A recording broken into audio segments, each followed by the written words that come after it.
He's so cute. That's awesome. This is so cute. Yeah, he's a fun one. I forgot what it is to be a mom. We've had a little moment of in between. He's so cute. That's awesome. This is so cute. Yeah, he's a fun one. I forgot what it is to be a mom. We've had a little moment of in between. He's so cute. That's awesome. This is so cute. Yeah, he's a fun one.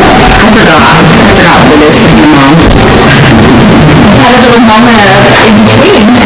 He's so cute. That's awesome. This is so cute. Yeah, he's a fun one. I was pretty sure I'd already opened it, but I was like, I better double check it wasn't old one.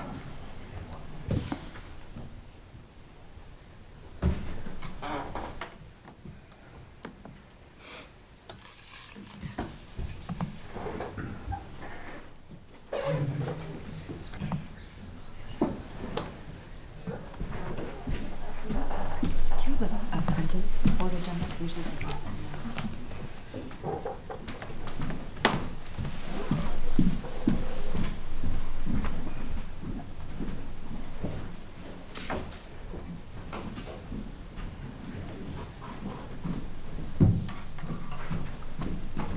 Thank you. Sorry about that. That's okay. No, I forgot to give you guys your crazy ones. I set them out for people to grab, but I missed out for some people. Thank you.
Okay.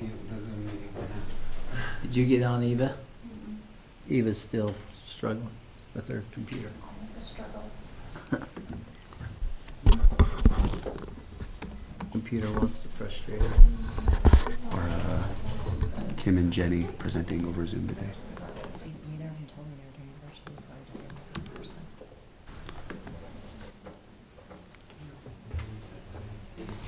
We had 50 people in here yesterday.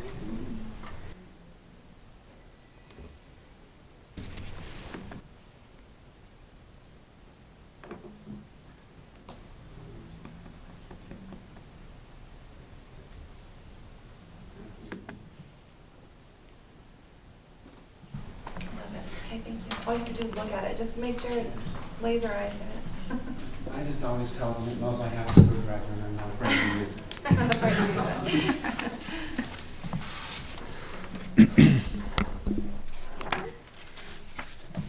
Okay, sorry, we're starting a little late. Welcome to the, can you hear me? Is that all good? Welcome to the San Juan School District Board of Education meeting. Today is Tuesday, March 10th, 2026. It is 3:05 p.m. Actually, And we have in attendance today board members Ron Nelson, Colleen Pinelli, Nan Barton, and Don Mose, Superintendent Fitzgerald, and Business Administrator Jacob Swanson, and other San Juan School District staff. Thank you for joining us. The first thing we'll need is to approve the agenda. Can I get a motion to approve the agenda? I motion to approve the agenda. All right. I'll second. Okay, all in favor? Aye. Aye. Any opposed? All right. The motion to approve the agenda is, what's that? Approved. Okay. We will start with the first item, which is the spotlight report. We'll turn the time over to Dr. Fitzgerald. All right, thank you. I just want to provide an update on some of the professional development we've been doing for administrators. We often share with the board different professional development that we're doing for different roles in our district, and our administrators obviously are part of that group who need to continue learning, even including myself in that group. So we are participating in the Courageous Principals program, and what this is, you may have heard if you went to that session at our conference in January with the boards.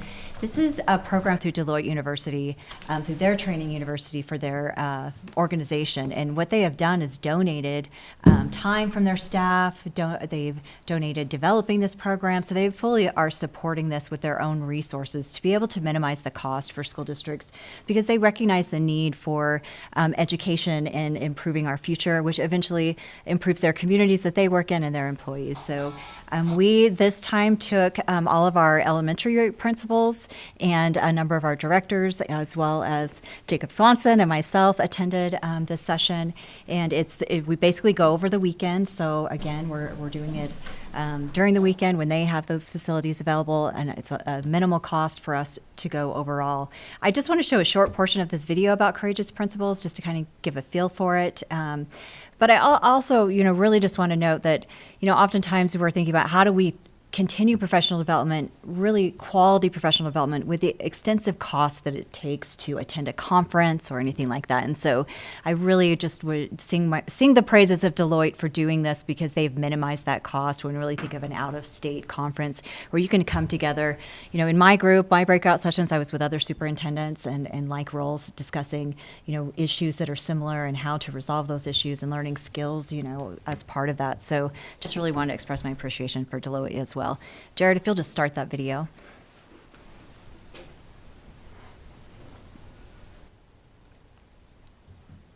Don't think we have sound.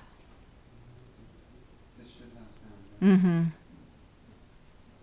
Basically, it's saying principals influence teachers, influence students, which then influence the entire community as a whole.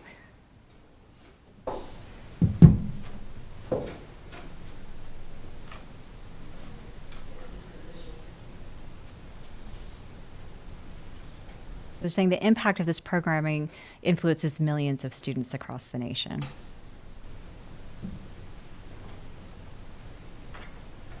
And they've tied a model together with both the business world and the educational world.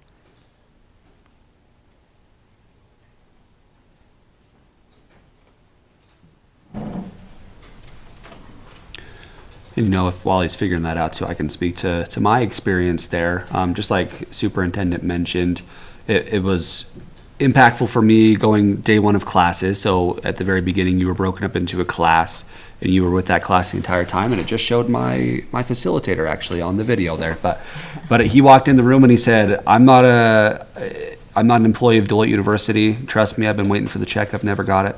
Just as a joke. But and he said, I've been facilitating for 18 years now, though. And he's just a person that also attended Deloitte University as a principal 18 years ago. And he loved it so much, and he believed in it so much, and had so much tie into it, that he said, I want to continue being a facilitator for this, because it's something that is impactful for me.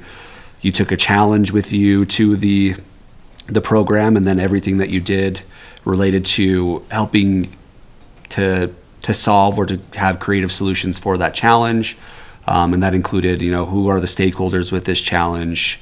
what are effective communication skills that you can have to help resolve that challenge. And then you were able to get input from the people in your class and in smaller breakout groups that you did. And they brought questions that, I mean, for me personally, they brought questions that I hadn't even thought of. And these are, you know, people that come from very different walks of life and have very different job descriptions than I do. And they were still bringing questions that is like your class and in smaller breakout groups that you did.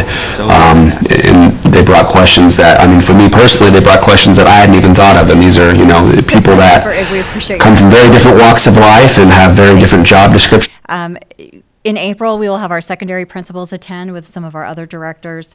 We also, you know, Jim Quigley, who the former CEO of Deloitte, is the one who started this programming, and he is connected to Utah. So they also have a school leadership alliance in Utah for superintendents as well. And so this year we've started working with them as well. And so we are going to continue this learning. We don't want this to be a one and done. There's a Courageous Principals 1 and there's a Courageous Principals 2. So our hope is if we can find funding that we'll be able to return again next year. But in the meantime, we are contracting with the School Leadership Alliance to come in and do some co-facilitating with us as district leaders to be able to continue this work with all of our district administrators and our school administrators throughout the year. So each month we will be doing a check-in with what we're working on and continuing this learning. We're very much not in a we're one and done type program. I hope when you hear from Jenny Atsey today, she was able to attend. She might, you know, she's presenting on her school, but she might be willing to tell you a little bit about her experience there as well from the principal viewpoint. But just wanted to give you an update of what we're working on with developing our leaders. Thank you. Any questions or comments related to that?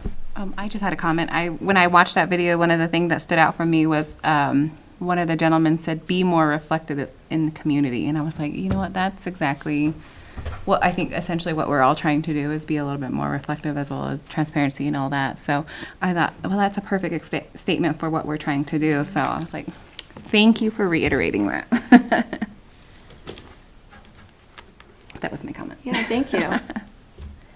All right, just wanted to leave it open if anyone else wanted to say something. Okay, we can move on to the next item, which is the proposed spend plans. So.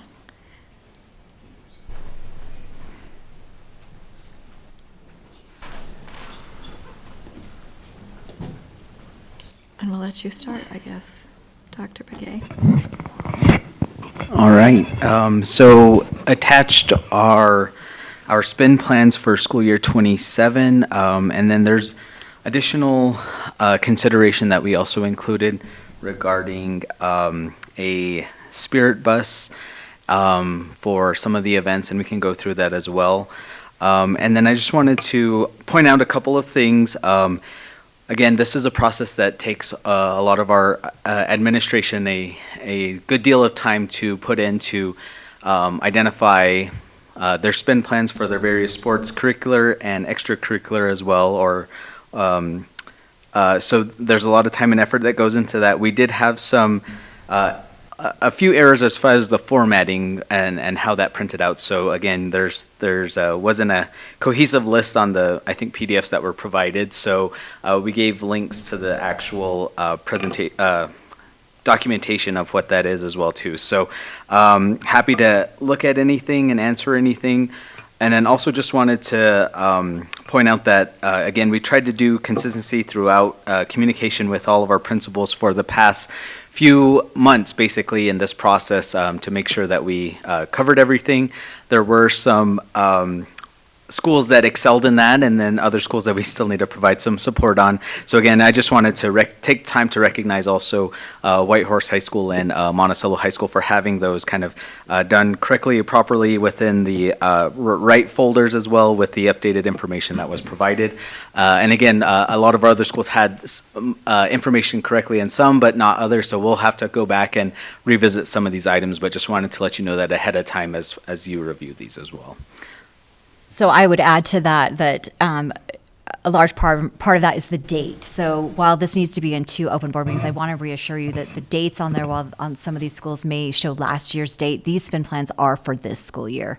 So I think we will still be okay because the fees and everything will look the same on these plans that you're seeing, even if it says 2020 5/2026, when it should say 2026, 2027. So when you open those and see that, just be aware of that. And the formatting issues, we'll have that fixed for next board meeting so you can see them side by side a little better. But the link will take you to all of those plans as well. So we'll get those remedied. The other thing I wanted to point out is I would like to just talk about the process, because this is a complex undertaking for our district. And so I just wanted to talk through the checklist of what we've asked our schools to do, because this is a lengthy process and time consuming for administrators. So the first thing we ask them to do is review the previous spend plan from the previous year. So this would be, starts at the individual coach or advisor level. So review the previous spend plan, update the year, which you could see a couple of them didn't make that one, but we'll work on it. 3, determine the trip schedule and calculate meals and hotels and update the cost and number so that they have their schedule, what they plan for the upcoming year, and that the meals and the hotels match that schedule. Because those can change year to year, depending on, in sports, who they're playing, who's a home game, who's an away game, and different activities and clubs. Items in the Spirit Pack should match other schools and cannot be increased. So we worked with the secondary team administrators and setting up what that Spirit Pack looks like for each sport or activity. And so we asked them to keep that the same. If there's a reason for that to be increased, that needs to come back to principals meeting, and we discuss that, and then we'll work together so we're being consistent across our schools. 5th, update camps and clinics with specific information. So what camp or clinic are you going to attend this year? That can change. Some camps get canceled. Sometimes they get more expensive when we need to switch to another camp. So they need to update that with any miscellaneous dues or fees that are part of that. That also applies to tournaments. There's tournament fees that change, or they're going to attend a different tournament. So that should be updated on the spend plan. Compare your plan to other school plans with similar teams, clubs, and adjust accordingly. So we don't want to have one school that has one fee and then the other school has this significant increase. And we have found a couple of those that are that way, and we'll go back and revisit those to make sure when we come back next month, there's any adjustments. They'll have to then go to May as well, which is okay because we still have plenty of time. And then number 7, check for spelling or calculation errors. And number 8, submit to the AD or principal. So at that point, it goes to, if it falls under UHSAA, it goes to the athletic director. Last year, we advocated to the board for an increase in athletic director pay. Partially that advocacy is because they have to oversee these spend plans, which are very time consuming. So then the athletic director should go in and review those and ensure that they are matching and that they went through this process for those. The other plans go to the principal, who also may review the athletic director's work as well, and then they review those and make any adjustments or kick them back with questions or anything that needs to be clarified. So you can see this is a time-extensive process.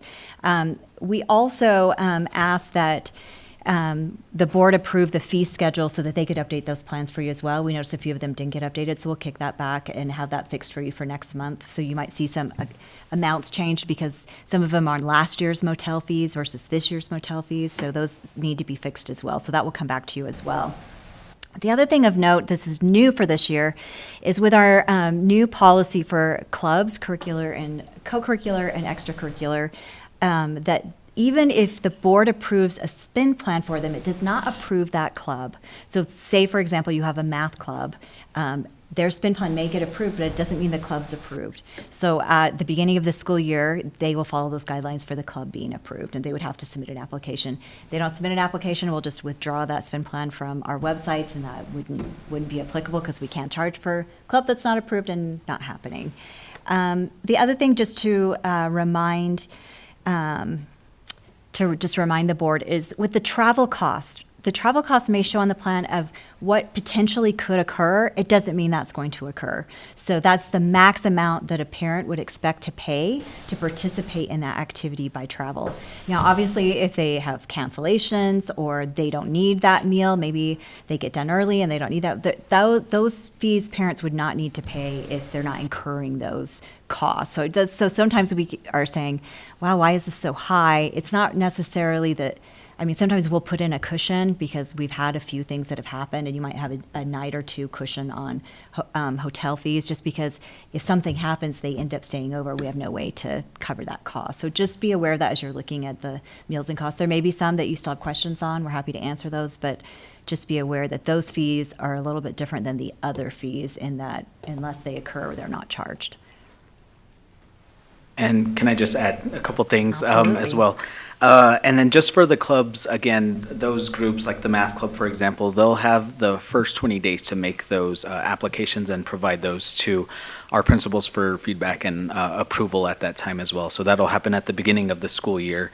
And then the other thing I just wanted to say, in addition to kind of that checklist we have, myself and superintendent usually look at the gaps between the lowest and the highest amount per sport for across the district, so that there's some, at least not too large of gaps. And if we do, we'll send it back to the schools that have like maybe a higher, and then just making sure that all our schools are within range of one another. And again, we kind of had to take on that process to see what schools are advocating for what amounts, and then just kind of see what those additional costs are. And again, if they're reasonable or not, we'll send those back to the principal for explanation or to make some adjustments as needed.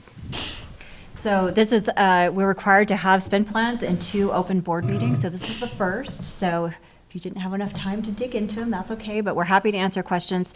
Realize they will come back in April. They could be approved in April, but the board could also take another month if we still feel like they're not ready to go yet. We still have plenty of time. In the past, we had a deadline of April 1st. That has changed, so we have more time to dig into these. I know it's a lot of plans for you to review, so just realize we can take multiple months as needed. Thank you for noting the change in the deadline. Phew. When I first started, when we both started on the board and we received the big, huge book of spend plans, it was definitely overwhelming. Also, I appreciate that you have enacted a checklist, that you've been working on systems again, because we remember that huge disparity in some things and questioning, why does this look this way, why does that look that way at that school? And obviously, schools have different needs, but it's good that we're trying to be fair and find a way to make it all make sense. So thank you for that, but I will let anybody ask any questions that they want to. I'm still somewhat overwhelmed, so. I just have a quick question. So will you fix the formatting so Yes. that we, Yes, I apologize. I know we have a link, but anyway, if you can fix that. Yeah, I we'll just get it fixed so use- they're on one page for you, so they're easier Sounds to good. read and Thank you. compare. Absolutely. The other thing we want to recommend to the board is a change on the Spirit Bus. As we've met with, we have 2 principals that are sitting on there as the leaders in their region. So that's Ryan Nielsen for 2A and Casey Olson for 1A. And then we've received input from our other principals about the Spirit Bus. So I think we have some wording and language we'd like you to consider of possibly changing for the Spirit Bus, and we can answer questions or explain our reasoning. But Derek, if you want to share that with me. Sure, and I'll just read that verbatim. So that's, the Spirit Bus will be approved when a team qualifies for a state championship game or competition in the following sports: football, volleyball, girls basketball, boys basketball. So for football, again, we have a week for, well, let me read this and I'll go into explain. Sorry. So the sports are volleyball, girls basketball, boys basketball, when they're ranked in the top 2 teams in RPI. And then cheer, girls wrestling, and boys wrestling if the team takes first in the division. And then we have some kind of caveats. If the Spirit Bus will be canceled if the team loses a game before the bus departs. And then consideration will be given to championship games competition on days when school is in session. So again, just kind of going back with the explanation of that. With football, we have like a week to prepare for a state championship game, so we can determine the Spirit Bus at that time. With the other sports, again, there's been changes in the dates that those state championship games are held, whether it's a Monday or a Wednesday or a Friday. So with those, for volleyball, girls basketball, and boys basketball specifically, if they're ranked in the top 2 teams in RPI, then that's when they'll be considered.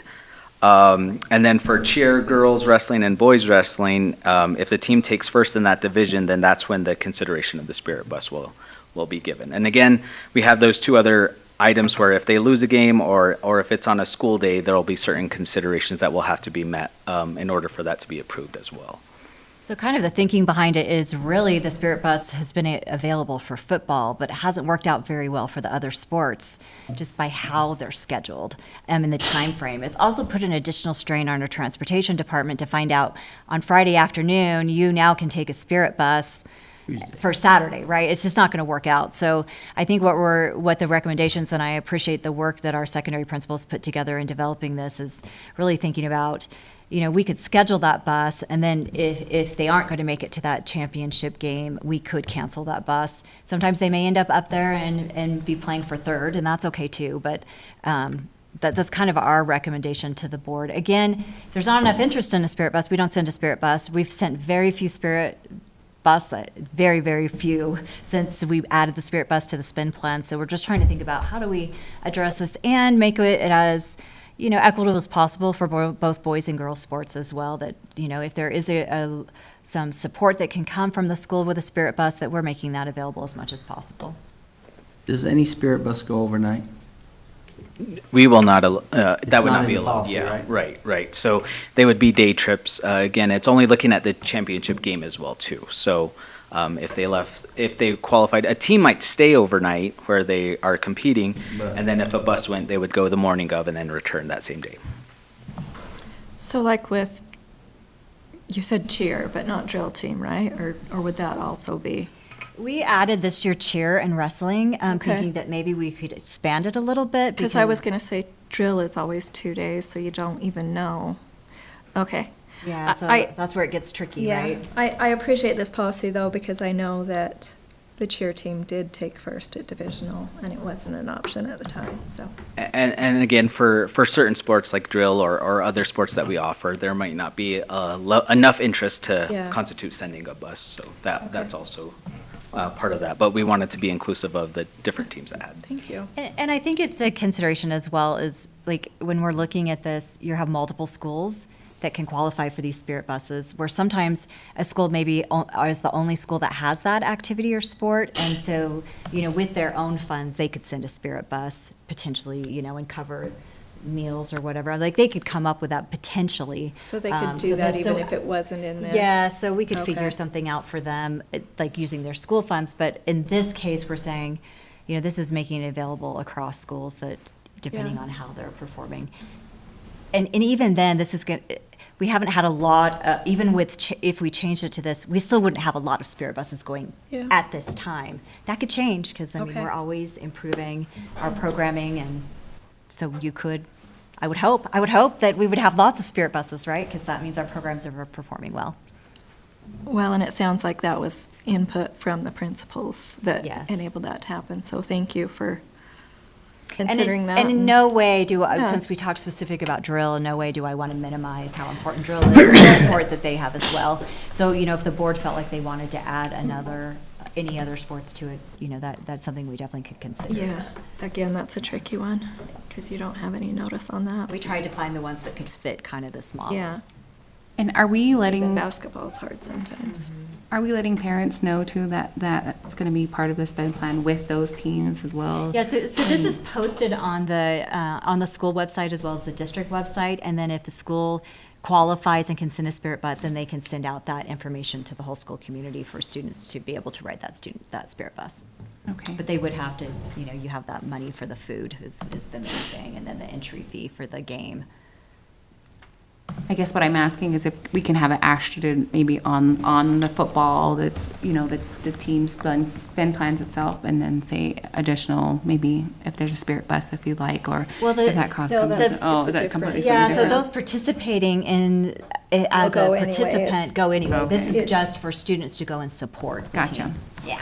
Okay. That makes more sense.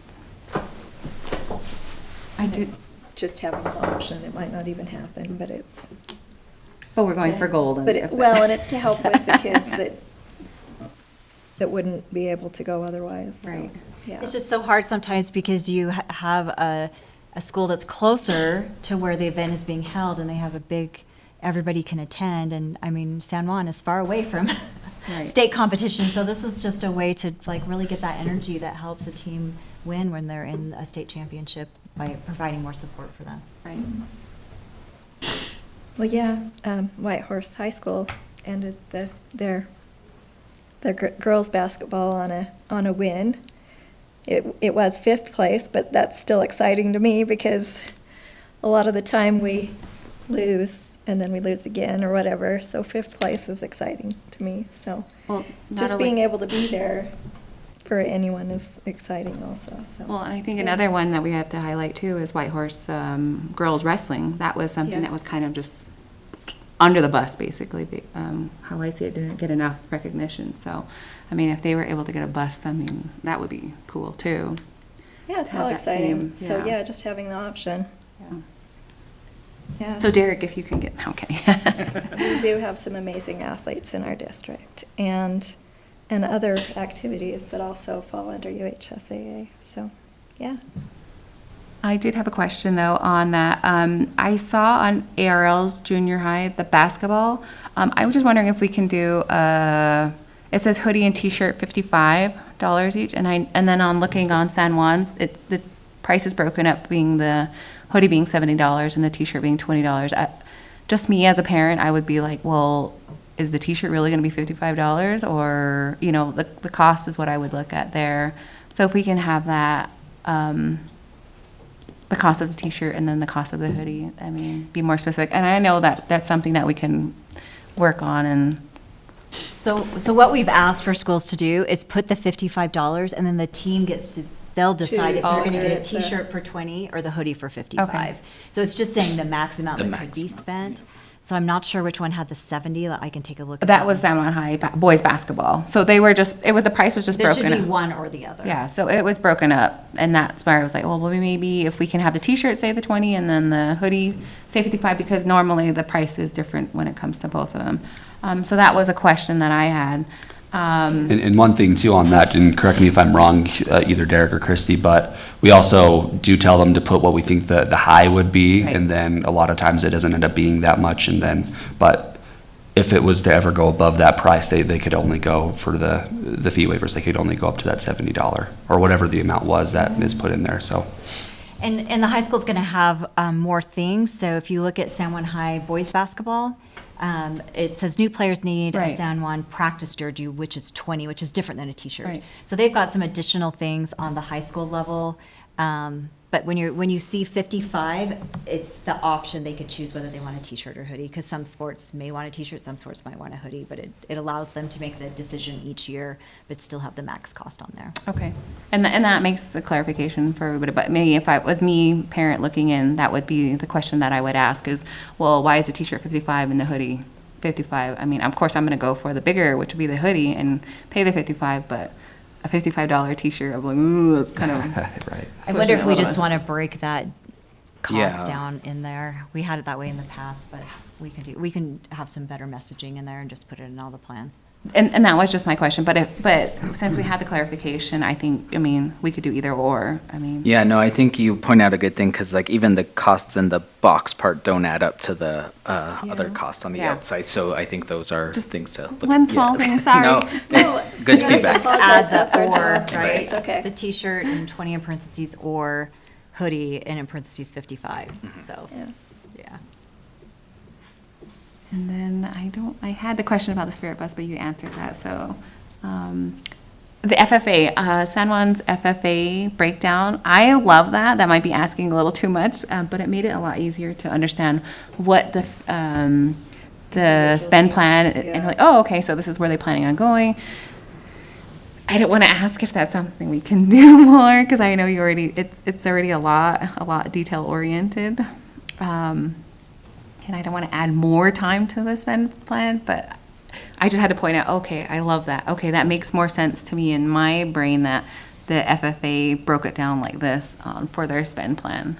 But again, of course, basketball's a little different, and we already get the schedule for basketball and the sports, so. Yeah, so if you'll look at all the CTE ones, they're pretty specific. They're going to the same events Right. every year in the same places every year. So actually, Gina and JJ do a lot of work preparing these to ensure they're matching what the state guidelines are, what fees are updated, and what the qualifying events. So those don't change every year. Where you're looking at your other activities are going to change every year. What's a home game? What's an away game? Right. So really, you're They're kind of leaving it a little bit more open because you can't be specific until it's. Yeah, so you'll see on the plans that are going Set. back to the same place annually, that they're gonna be able Yeah. to do that. The one thing you should see, though, is that if there is a camp, Yeah. that should be identified in there very specifically Yes. of where they're going for that. And that was gonna come to my next point, was the camp, if we could have that listed, like how, maybe if FFA, because, again, I hate to pick on the basketball team, but, it's very minimal information on it, and I'm like, okay, well, how many days? school? I don't remember which one it was, I was kinda just scrolling through and I saw that, Okay, we'll look at that. yeah. So when you are looking at camp information, what information would you like as a board in there? I liked how the FFA listed that, I mean, if you could do that with the camp We're on. probably not going to put it as an itemized list, but we use the description for the Yeah. camp. Yes. So what would you like to be in there, like where it is, obviously, how long it is that? How many like- days, I Yeah. guess, How yeah, many days, how many nights? yeah. Yeah. That way we can kind of have a night. I don't know, it's a discussion for now, and I don't know if you've had it, but there could be time for a discussion on how many camps. Yeah, because I know that was an issue that had come up with last year or something before, about how many camps Yeah. we're able to go to, and I know some camps were canceled, so that kind of eliminated a lot of the costs there too, so, I mean, sorry guys, put more work on you to do No, that, this is really good feedback. We've been working on these, how long? A long time, trying to Yeah. tweak this. And Yeah. if the board's asking these questions for approval, the parent is asking these, which is really Absolutely. who this is for. So the parent Yes. can understand if their student participates, what they're being required to do. Right. So we appreciate this feedback. It helps us get more clarity. I know it's going to be a little more work as we get started, but once we get a system going, it should work. So we'll follow up on that. And if I could just make a point of, pointing out the exemplar, with Whitehorse High School, like looking at the boys' basketball, that it's detailed the number of days, the cost, and then even like a play-in game, and those are like as needed, but it's all detailed in there, whereas our other schools, can look at that as an exemplar to put in the information, because some is just the location and the price. So I think that's good feedback for not only us, but I just, again, wanted to point out that exemplar, that there is some that are like that, and they need to be acknowledged and recognized as well. So we'll look to make sure that those are kind of consistent between schools. Okay, because I had a lot more questions, but I was like, okay, sports versus academic clubs. I was like, okay, I better leave it alone. Let's go back for that too. The other thing that we're going to be working on updating for next month when you see them again is the club portion, so that Okay. you really know which ones will need a club application and which ones will Okay. not. So I think that will be Thank helpful you for for you that. I as was well. kind of curious about Yeah. that. So we'll have an updated list of who's approved and. Yeah, so well, they won't be approved Oh, until well. August, but at least you'll know that this is considered a club. Okay. And a co-curricular club, and The- I'm happy to which send type out of- to the board. We've been working on that process and the documents that go with that, and we got feedback from secondary principals, so we'll update those forms and I'll send that out Okay. to you as well, so you Okay. can see what that's going to look like. We talked about that when we adopted the policy this year. so. Okay. Yeah, because I had questions after questions after questions coming up, and I was like, I don't want to bring it to the board meeting just yet. And we see these policies, and those that are putting the spend plans together are also referring to these policies to make sure that they're following those guidelines as well. Correct, so. All right. Any other questions or comments? I would add really just appreciate- one more comment. We know that this year with the changes with fee waivers, and I'm not even up, I've got to review the legislation that passed because there might be a few more tweaks. But we know with this year, this is the first year that the entering cohort for ninth grade must have a free pathway to graduation, so that they aren't charged any fees throughout the year. So what we are doing is we have a free pathway application that's similar to our opt-out of, so they can opt out of taking a course that has a fee. So that will be on the fee waiver website Okay. as well. So they have the option to fill out a fee waiver form and qualify for fee waiver and not pay any fees, or if they want to do just the opt-out and take a pathway, graduation pathway, which limits some of the courses that are offered for them, that's available at each of our high schools as well. So we'll have that form updated on the website as well as the fee waiver. So I just want to make note of that will happen as well. Wow, that's a lot of work. But lot of thank you. change. Thank you. Thank you, district leadership and principals and everybody involved in that. So, yeah. I let's- have one more question, Derek. I don't know if sorry. I know we added band, junior high band. Is that going to be also in the fee waiver as well for the, is it 8th grader, 7th grader? I'm sorry, I know it's on the, Or It which should be, school? there is Or- a junior high band Okay. on there. And So one thing that is not part of a free pathway to education would be a instrument rental. Yeah. Right, so. So I think that's what I'm referring Yeah, to. and we may not include band as the free pathway, Okay. so you may take another fine arts course where we'll waive the fees for Okay. you. So it doesn't work in the sense that I want to take these classes and we're just going to waive your fees. Right. It's that we have designed in our master schedule for you to get all of your high school credits for graduation without having to pay a single fee, but it limits the classes that you can take. Does Okay. that make sense? Yeah, total. So it's still an option, but they would just have to do that opt-out, and they could still take that class, they just have to know that the fee would go with Okay. that class as well, too. Okay, so. as long as they make it distinctly clear that that's an option for them as Right. well, okay, so. Yeah. Because you'll have to come across a parent like me and break it all down as if it's a board meeting. And I'm sure we'll get those questions, and hopefully everything's detailed enough, so. Okay, thank you so much. Okay, thanks. Okay, we will welcome Laura and Jared to tell us about, First policy is about AI. So this is a second reading for this policy. However, I need to apologize in advance. We did make some updates with some recent legislation, and I uploaded the outdated policy. So okay. we'll talk about it. I'd like to give you a copy of the language Jared provided me with that I did not give you. So as a reminder, this is a policy to help us just develop a framework for responsible use of AI technologies across our operations and just within the classroom. Like I mentioned, we had some recent legislation that we updated some things. So the updates that are specifically in this policy that are different from the one that's what's uploaded and that you reviewed last time is we added a definition under the definitions section for sandbox artificial intelligence. And then under 5345.4, item number 1, it states artificial intelligent tools may be used to support instruction, learning, and assessment. However, the professional judgment of a licensed educator shall not be replaced by artificial intelligence. A teacher shall remain the final evaluator of student work, including assignments, assessments, and grades, regardless of whether artificial intelligence tools are used in the learning process. So that's an update. And then the final update is item number 5 under 5345.8, which states, consistent with state law, the district may authorize high schools to develop and offer artificial intelligence sandbox courses that provide students with structured, supervised exposure to artificial intelligence tools. Any such course shall comply with this policy, applicable curriculum standards, and all student data privacy and security requirements. So those are the updates that were made to this policy since your first reading. Additionally, we did send this policy to all of our schools, all of our school administration, and asked that they share it with their SECs. We did not receive any negative feedback about this policy. The policy Okay. they reviewed did not have those updates. We just provided you. Those were just given last Thursday or Friday as legislation changed. thank you. Jared, tell us more about sandbox artificial I was hoping you'd intelligence. ask, and I was hoping he'd be here to answer it. Yes. So basically, the idea of a sandbox is a safe place to play. It's not shared out Yeah. there and Basically, it would be a way to safely utilize AI without sharing what you're doing with the general world.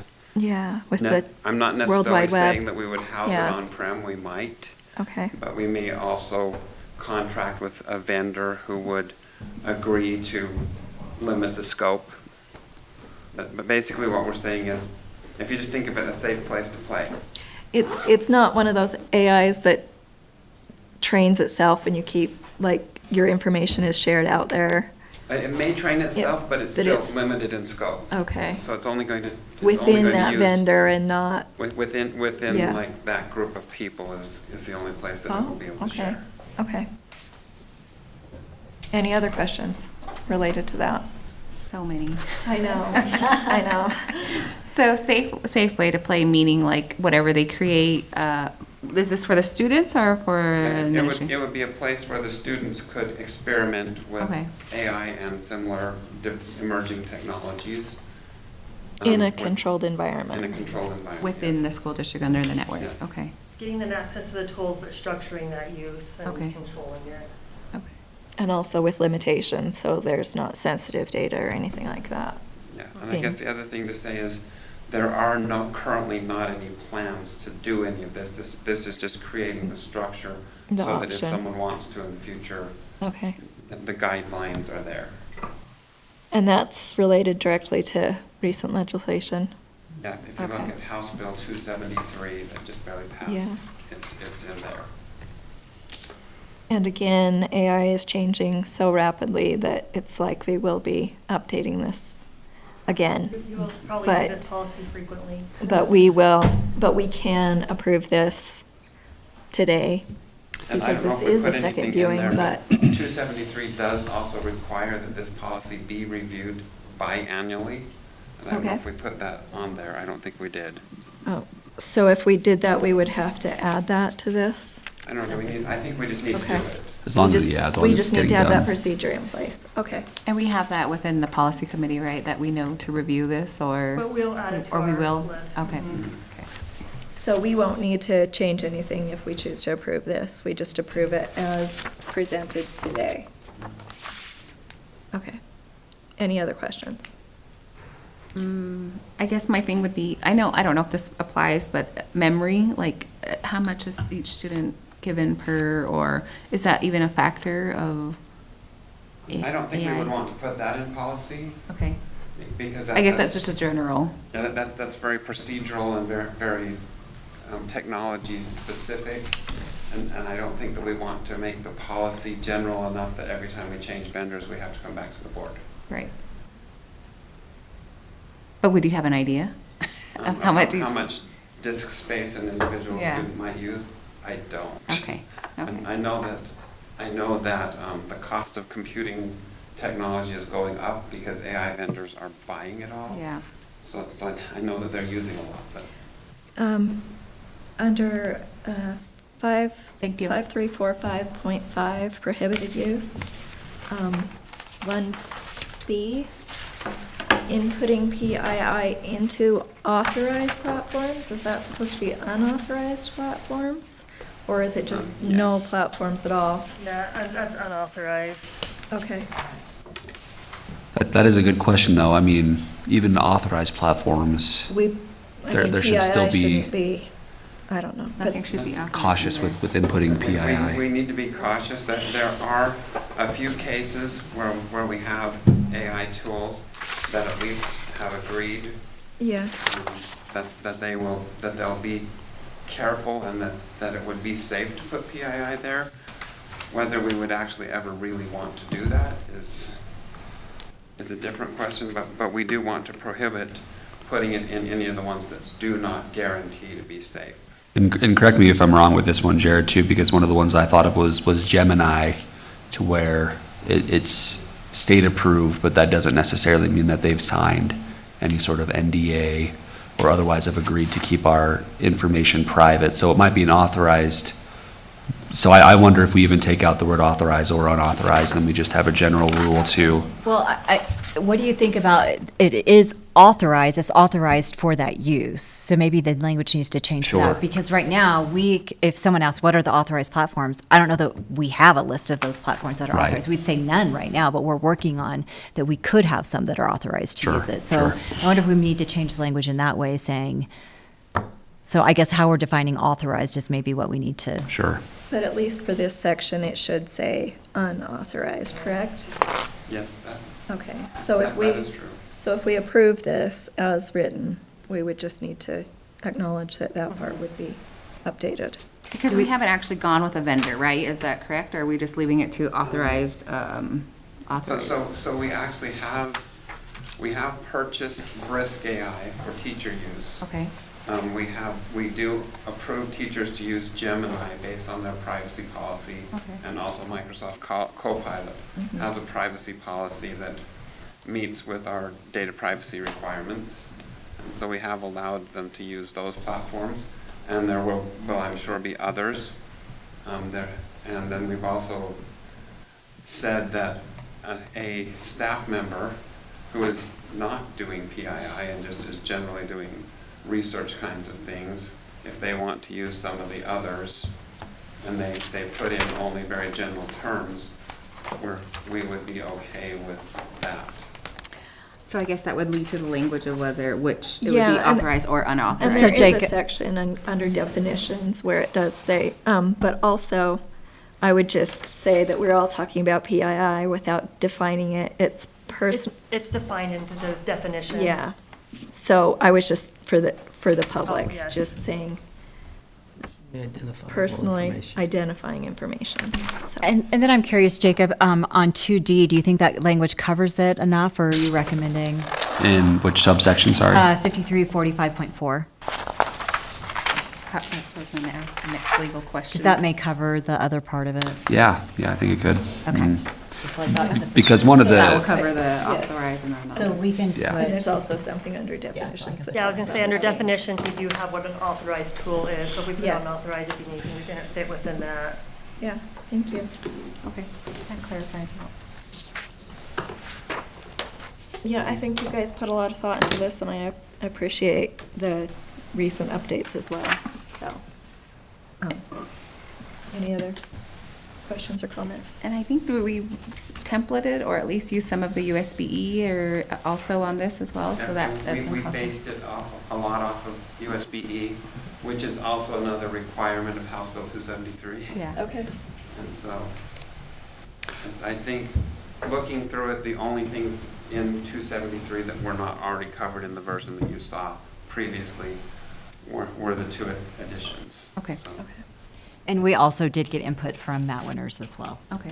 Yeah, great, My thank you. next question. got to give Jared a lot of credit on this one too for spearheading this project even before House Bill 273, was that what it was?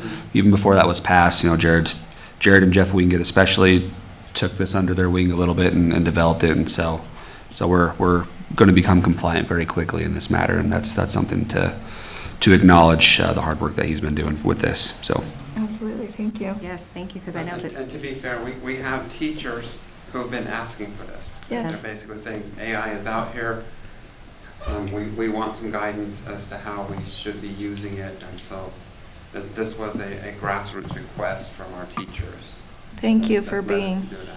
responsive and proactive, so thank you to both of you. Yes, thank you. Because I was getting asked Yeah. when, where, how close are we getting to being able to utilize this? And so I know you and Jeff were there, and so I appreciate it. Thank you. Thank you.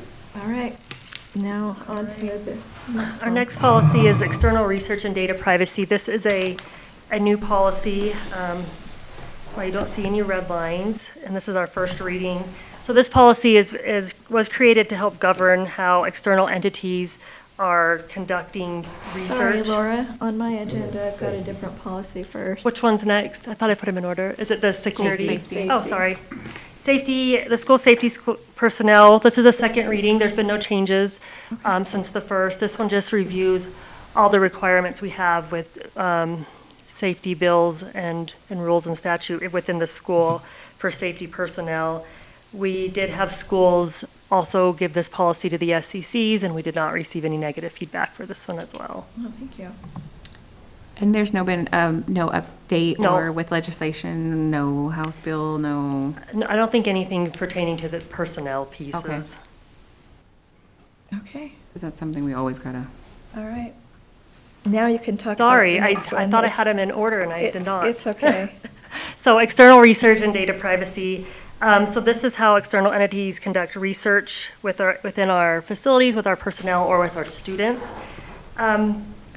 We really want to create this to give the district a structured system to review the numerous requests we're getting for research. So it's outlining that we would send it to a research committee, which I believe we have talked about having that be district administration. We would develop a rubric to put all the requests against. The submission would require them to give us all sorts of information about their request, how it's going to be used, any of the surveys or anything like that. They would be using it with their research. It's just giving us a more structured way to field some of those requests. We did take this policy to our district directors meeting and received feedback and made changes based off of that feedback as well. So this went from our policy committee to district administration. So this is a new. This is all policy. new, yes. It's not Okay. replacing anything, or Okay. there's no red line. And I think there's two parts that play hand in hand, and you'll see in a second, we're going to talk about the second policy that plays into this, is that oftentimes we'll have a grant that has research in it. Sometimes we'll just have a research request. Sometimes that will be an internal research request from an employee who's doing action research in their own classroom to get their master's degree, right? That's a very common request. And then sometimes it's an external researcher from a university or a doctoral student who would like to do research in San Juan. So there's a lot of scenarios. So as the practice side of this, what this is going to look like is on our website, which many other districts do the same thing, is we will, following this policy, we'll set up the practice side. So there'll be applications for external parties and for internal parties that they can have an application form they fill out with all of the information that we need under this policy that can then go to that committee. That committee would also include, really we've got to have someone from our tech department as part of that, because we're talking about protecting our data and what the laws are for protecting the data. So that's going to be one very important piece of this as well. And then it will look, it could be that I'm applying for research, or I'm applying for a grant and research, or I'm just applying for a grant. So when you see the next policy, just realize when we worked on these, we had to work on them side by side, because sometimes there's overlap in those as well.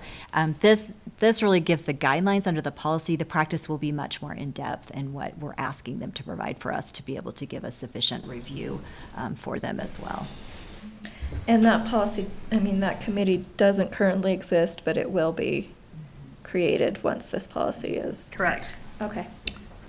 And we already do point them, because I know we have the state report card that we can refer them to them. I do the, you're like, here you go, here's the link. Yes, some of the data they can just get themselves. Right. Yes. Right, and sometimes we get grammar requests for data, so, this isn't, any data that's a public data, they can get that. This is really saying protecting our organization, our students, even when we consider, the board, it came to the board to approve, the in-crew doing that research, and they're not doing it in our building, but they're recruiting our students, so the board approved that. So, one of the options from the committee will be, we are going to recommend this to board with our recommendations. So when you get it, instead of it just starting from scratch here, it's going to come with the committee already having reviewed that Yes. request, and then they're going to recommend it to the board for a final approval on some of those that are a little bit more extensive. So our hope is this will limit how many people are having to come to the board. We'll have an internal administrative process that will streamline this. And I'll be honest, as a superintendent, a lot of these come directly to me, and I'm having to make these decisions. I still use the team in those decisions. I'm still not making them just individually by myself, but a process like this is really going to help, so it's not, well, the BA said no, or the tech department said no because of the data, or the superintendent said no, she's not supporting that. It's not an individual person making that decision. It's saying there are criteria of why we're making this decision, and it's a committee, and there's reasons why, and we can definitely say this isn't just because we felt like it that day. It's because there's a real reason why we would deny that. I appreciate that too, because as a board member, we like being informed, and having something brought before us with very little background is Scary. frustrating and scary and overwhelming. So yeah, I appreciate all the transparency and all the processes involved, so thank you. And thank you for the work that you've been doing figuring this out. So let's look at the next one. Unless there's anyone else that had a comment. I think there might be similar questions with this one anyway, We're so. actually almost out of time. We can probably. I can get through this one pretty quickly. Okay, Mhm. so, So this one is relatively straightforward as well, and we just wanted to add this policy. This is 3100.17. We just made some amendments to that so you can see the clean version and the red line version. This would just, it allows ultimately for supervisors, administrators, and everybody else to be able to make some more informed decisions.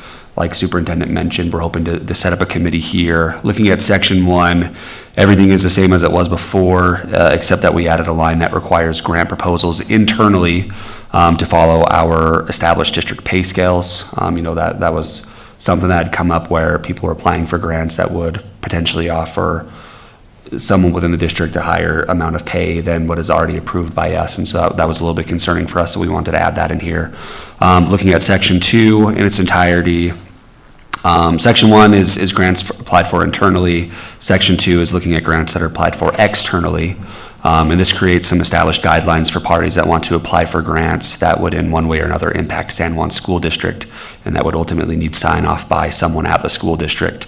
So we want to create an external grant form, so that if people say, hey, we want you to help us with this grant, we want you to give us a letter of approval for this grant, we can then turn them to this form and say, we need you to fill out this form.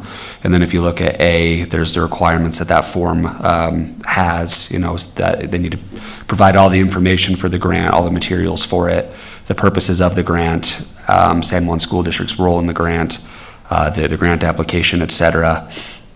And then after it's submitted, once the submission is completed, our hope is that we're, like Superintendent mentioned, that we have a committee that's set up that can review these external grants and decide whether or not it's something that we want to move forward with. Ultimately, the decisions that they can make with that are to either approve, deny, or to ask for board input. So that's another possibility too, is that the committee will come back and say, this is something that ultimately we think the board should have the final decision on. So that's that policy update. And any questions with that one? You said committee. Would it be the same committee as the External Research and Data Committee, or is this a whole separate committee? Or It could be the same one, or we wanted to keep it kind of vague in the policy itself, so that if ultimately we go this committee route and we find out it's horrible and we hate it, that we'll have a little bit of flexibility to recreate our procedures and processes there and update our policy committee that, hey, we decided to go a different route for the approval process, but it could be the same committee, it could be a different committee. And depending on what the grant is, if we have a grant like we had with USU that involved preschool, then we would need the person supervising preschool Right. to be a part of that committee. Absolutely. Or So if it it's could be involving different. CTE, Yeah. then we could bring in the CTE director. So we Right. do need that flexibility, because the expertise for that grant, if it has to do with school counselors, then we need the person who's, overseeing that. So Rather than just we need one that committee to flexibility. rule all, Yeah, we can have some exactly. flexibility in creating what that committee might look like. There's no cap on this to come to the board. There's no limit in any of this. This $2 million grant could be approved by this committee. So we have another policy that, I couldn't give you the number off the top of my head. isn't but- it, Is it 1235? yeah, it's on the 3100. Oh, is it? So let's refer back to that one really quick, and It's in a different part of that. let me find it really quick. Yeah. We just approved it not too long ago.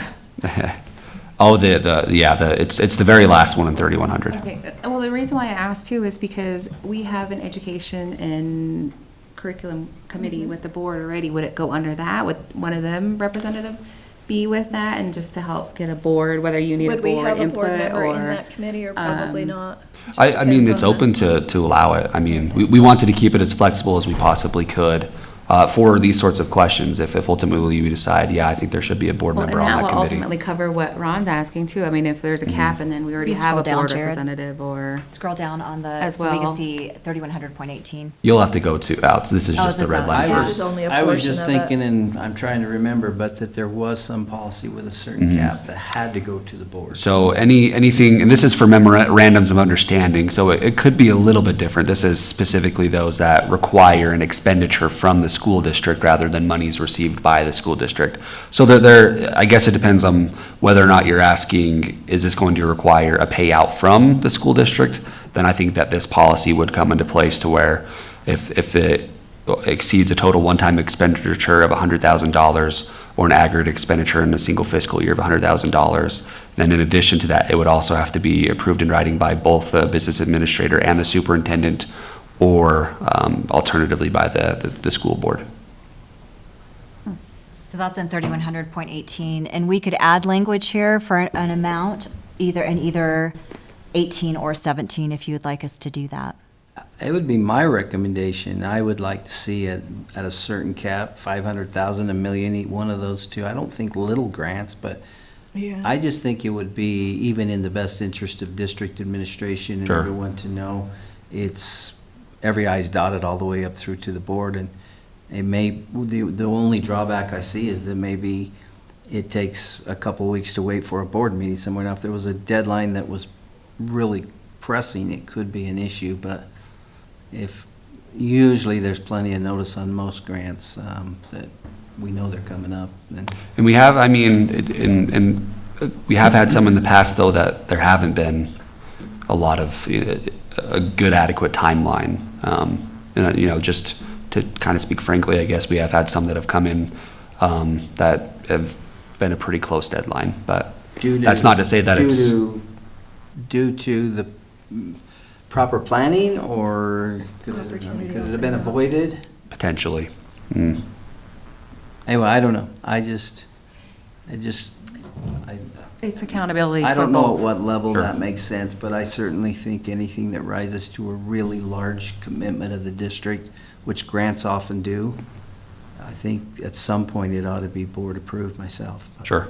And I think we're talking about external grants, because I think you'd get bogged down really quickly. The other thing we could do is you could have it on the consent agenda, so you could have a discussion about it if you needed to, but it could also be approved as part of the consent. So that might, To where the- instead of everything having to be a presentation to the board, that, you know, if the committee recommended that the board Right. review it, that would be a presentation. If it's one that the BA and the superintendent, you know, are recommending to approve, that could also go on the consent. So, I mean, there's a couple ways we could go about it. I would love to hear how the board would like that to look, and we can also update policy to expand that. I would say if the committee is giving a positive recommendation for a grant over a certain size, then it could go on the consent agenda. Otherwise, it probably makes sense to have that as a discussion item. I mean, I would think a $2 million grant that you were awarded, the district was awarded, I mean, that would be cause for celebration and recognition, of course, because that's a lot of work that goes into the grant Sure. writing and research and everything behind it as well. So that, I guess that would be where I would come in, but also accountability. I would like to see what goes in and goes out as well too, because we're already, a lot of administrations already put, they're thin in a lot of where they can be at too. Sure. So to have to add one more thing to their their plate. I mean, Sure. I would like to be As transparent as as possible. transparent and also be informed too, because we get to sit here, but the more I'm informed, the more better that I can be like, okay, I recognize the work that you're doing and what you're doing and being able to bring into the district as well. And so again, that goes into the transparency part of it. So I like the idea of if it's under a certain cap, the consent, and then if it's over a certain amount, definitely a presentation to the board as well. Sure. So would you be okay if we came back next month with a proposal for the board of how to add that in? Yeah. We can work with the policy committee on that as well. Yeah. Yeah, it works for me. I appreciate everybody with their feedback, and, yeah, we can, Sorry, Laura. no, we can figure that out. So I would like to take this time now, since we're a little bit past, to invite our guests to do their school presentations, so. Thank you, Jenny Atsley. Hello. I want to say, first of all, thank you so much for this invitation. I'm excited to share with you some of the things that have been happening at our school. So this past November, we were honored to host the Lieutenant Governor at our school. Sorry, Jenny, is your mic on? That's what I was wondering. It's red.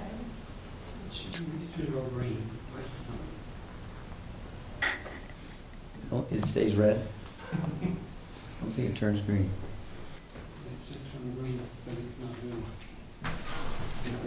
I think last board meeting we had. Thank you. Yeah, I think so. So this past November, we were lucky enough to be able to host the Lieutenant Governor at our school. She was visiting different schools around the state, wanting to see their literacy programs in action, and so she visited Montezuma Creek. That was exciting because we got to spend some time presenting our school to her, and then we did some classroom walkthroughs with the Lieutenant Governor, and she also got to meet some students and spend some time with them as well. So part of that report, and I wanted to bring that to the board, was just I want to share with you what I shared with her. So I wanted to share some of our school demographics with you and then our literacy action plan.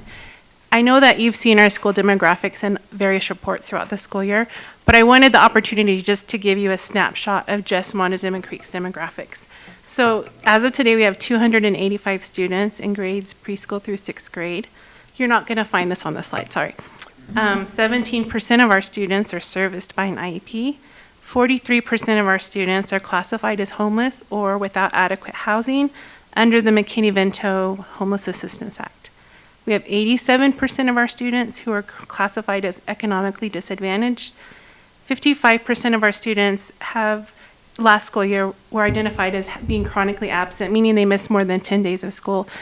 That's a pretty significant number, but it is down from 65% in 2022. 20% of our students are classified as English language learners.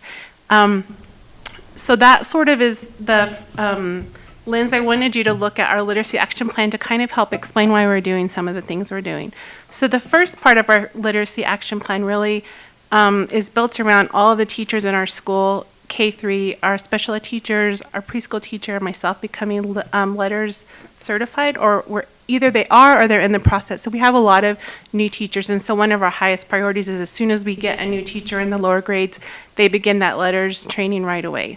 That's really important because in K-3 we have an aligned phonics program that our students participate in. We use common language and common instructional practices based on those letter strategies, so that when students move from grade to grade, they're familiar with the practices and the language that's being used.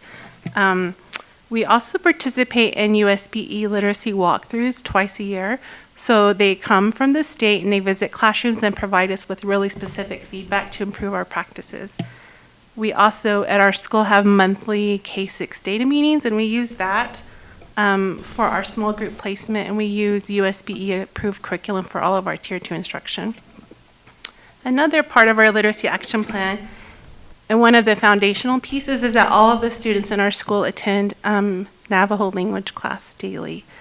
And that's important because we know that when students build language skills in one language, it transfers and solidifies language skills in another skill. Now that's a longer presentation, probably given by someone much more knowledgeable than me, but I really wanted the board to understand that our heritage language classes are a foundational piece of the instruction at Montezuma Creek Elementary School.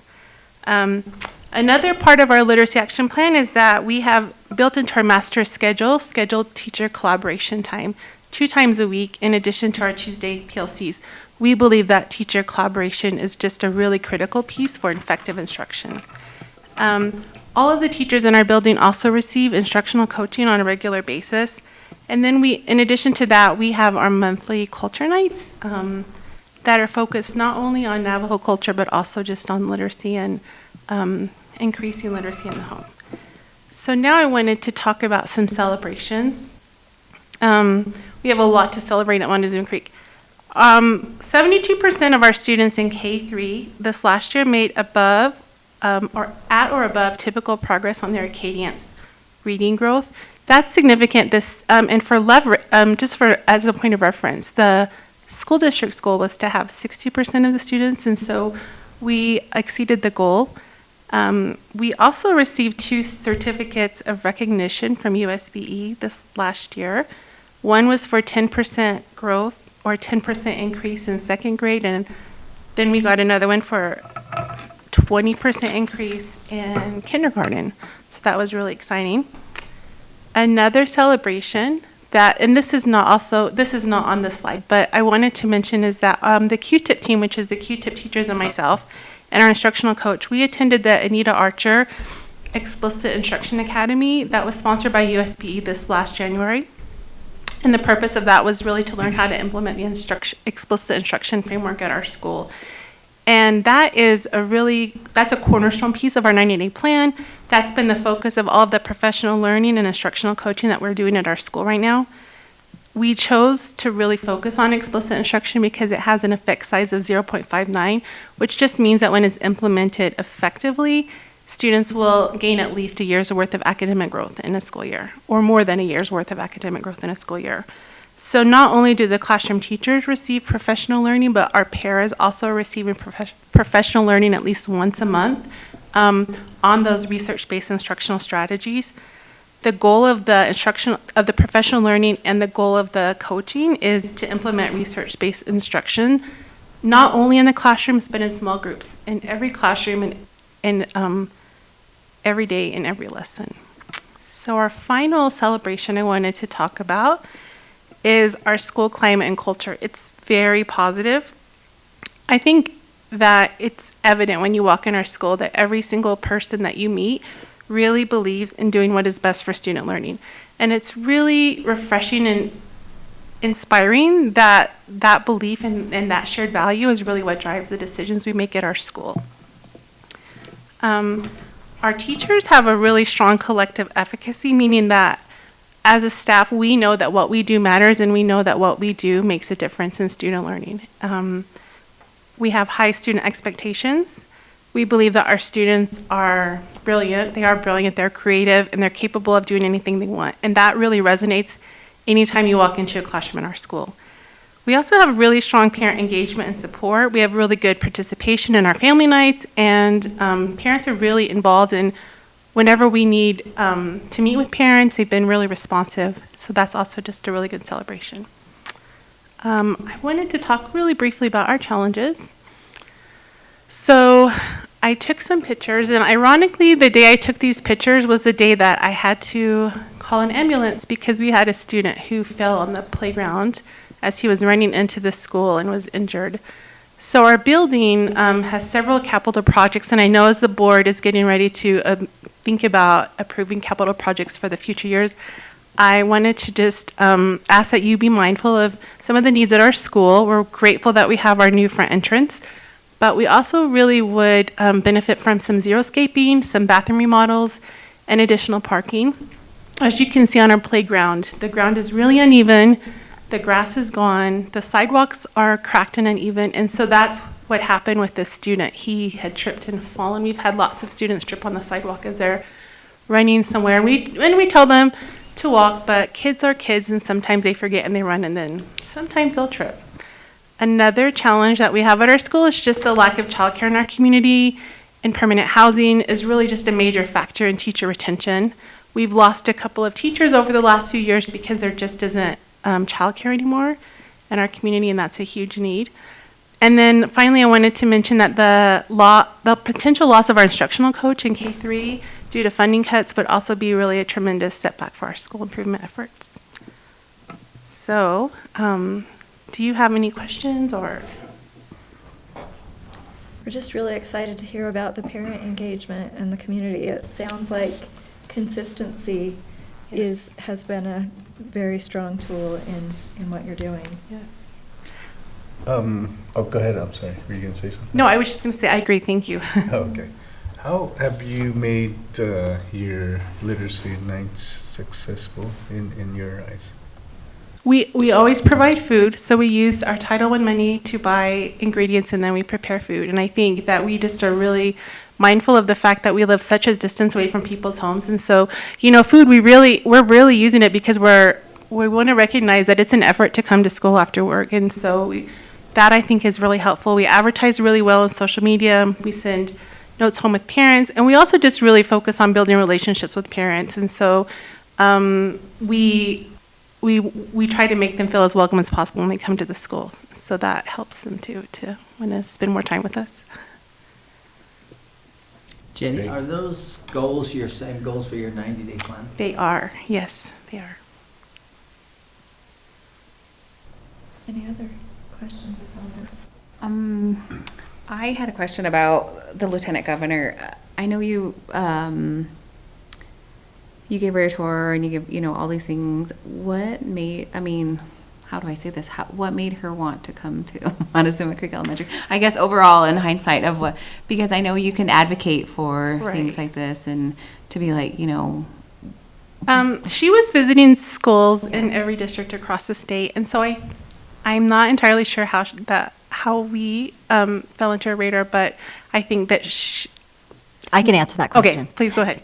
Yes, so as part of this literacy initiative, before they rolled out what happened in this legislative session and with the governor's initiative, they're really addressing the ending of the legislation for early literacy. And so she wanted to do a listening tour. So she reached out to me and asked for a school to visit, and I recommended that she visit Montezuma Creek Elementary. So we set up that visit with Jenny and her team.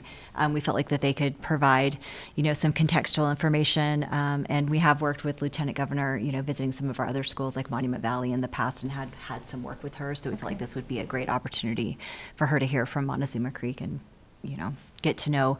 And I mean, the Q-tip teachers provided feedback. We had a good listening session with them as well. And I think it was a really positive. We also had Dr. Rich Nye there, who is the governor's advisor, who took that feedback back as they developed the literacy bill, which we're going to talk about in a minute. So we really appreciated Jenny and her team and all the work that they put together. And it was really fun to hear them sing ABCs in Navajo.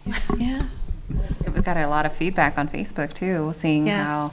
how much that was. So that was great. And I don't mean to ask you like, why you guys, No, of course. I mean, in the sense of, I want to know too, because we're doing all these initiatives, we're doing all these transparencies, we're doing all these subcommittee and all that. So I mean, what you're doing there, maybe we can do at Bluff Elementary, maybe we can do at Monument Valley, or, just share and collaborate and do all of that. So, I wanted to make sure, like, are we doing the right things all the way around? Are we collaborating all the way around as well, too? So that's the reasoning for my question, not to be like, why you, Jenny? Thank you. Well, and again, thank you for your advocacy for your community and your school. Thank you. It matters. And the cultural nights are fun. The food is good, too. So I've been there, and I've been glad to be welcome in there, even though I don't have a student there myself. So And that's yeah. kind of been the really fun shift this year, is that our culture nights have gone from just being a family thing, so now we have just people from the community coming. Yeah. And it's really been exciting to really see. fun. They don't have children or grandchildren or relatives at the school, but they're like, we heard about this thing and we want to come, and we're like, come on. So it's been really fun to see. I was gonna ask, when you shared these numbers or the percentages with the lieutenant governor, is there anything that really stuck out besides, they're pretty shocking, It's true. I think the one that was most shocking that she asked about was the number of people that were identified as being homeless or without adequate housing. And that's a bigger community issue, but I think it just does speak to some of the challenges that our families face. So it was nice to bring attention to that, I think, just Yeah. on a different level. 'cause Yeah, I but think that's so, a bigger too. issue. Yeah, definitely. But it also shows to our strengths too, that Absolutely. what we can do with Absolutely. very little. So, and thank you again for that. So, we appreciate you, and you did a great job presenting. Thank you. Oh, I do have a question. Can you send us those as a board? those the- statistics, The statistics yes, that you you have. for said. particular I could share with you the presentation that we shared with the That would lieutenant be governor. awesome, would be yeah. great. I'll Just get forward- it to, Will you get that to Eva? And she I can will. send get it to out? Eva. Thank We'll you, do Jen. that. Yes. Thanks, Yeah. Jenny. Thank you. all right. Welcome. Kim Schaefer. Yeah.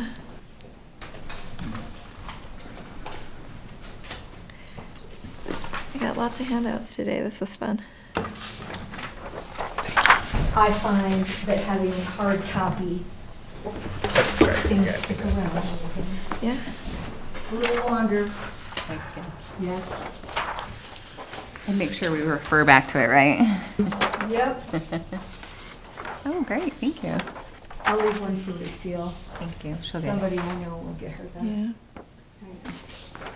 Well, thanks for having me today. Look at all our good-looking White Horse High School scholars up there. I get to see them every day. I don't know if you'll want some extras. And a picture is worth 1,000 words, right? So our school effort has really centered around making sure every single scholar is seen and heard every day by as many people as possible. And I think that matters. I think it matters a lot. And that's what this placemat really is getting at.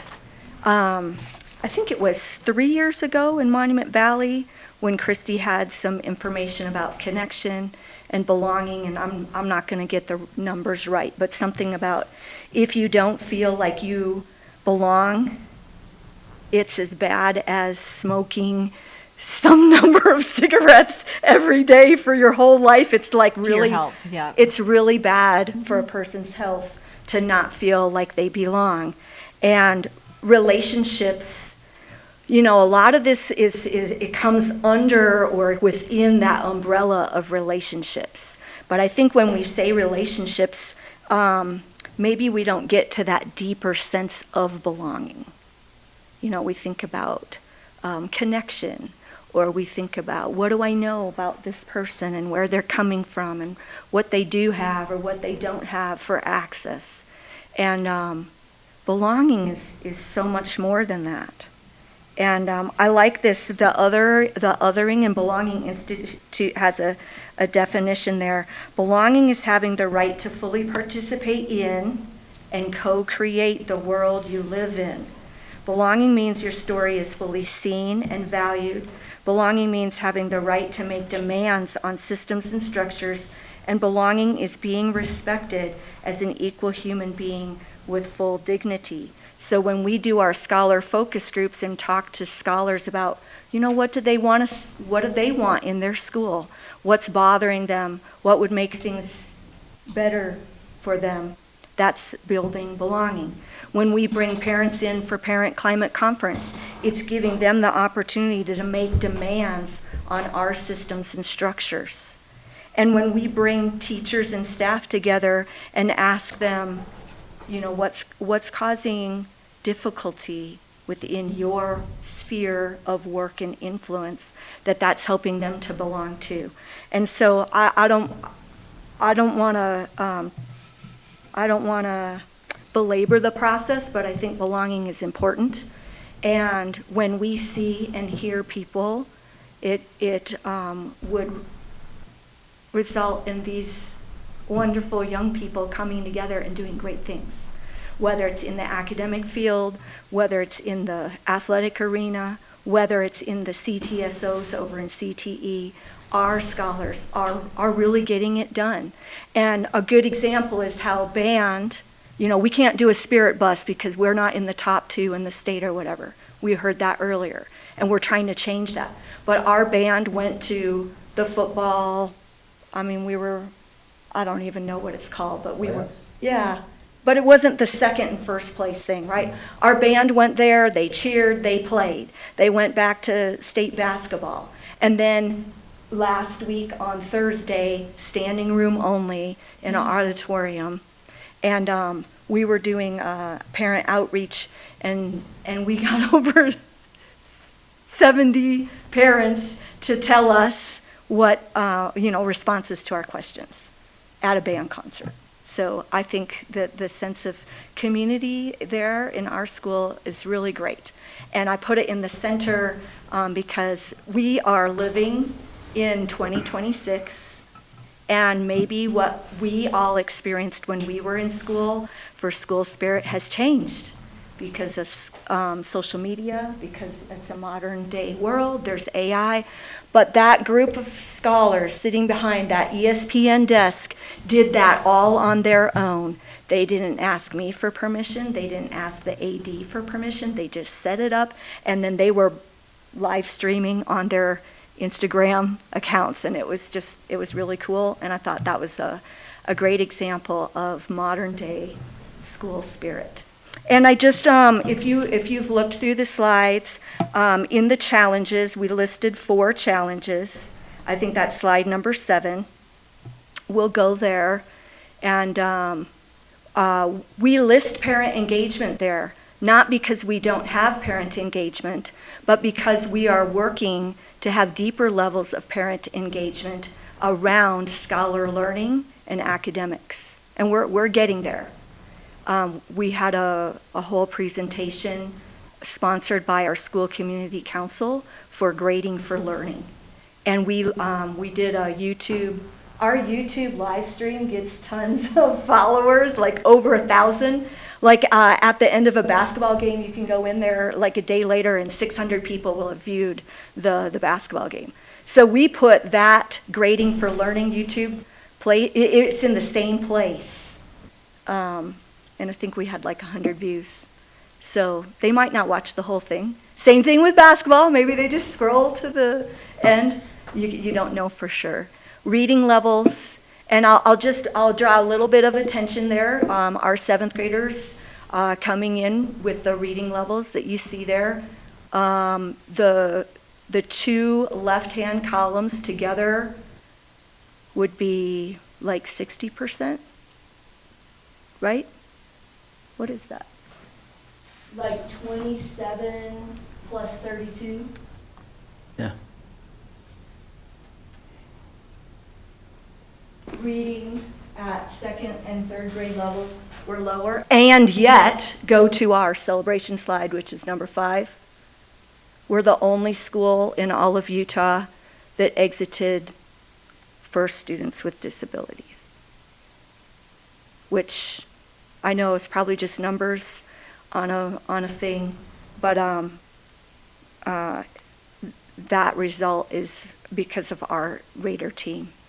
And it doesn't matter if it's the custodian or the paraeducator or the front office staff, teacher in the classroom.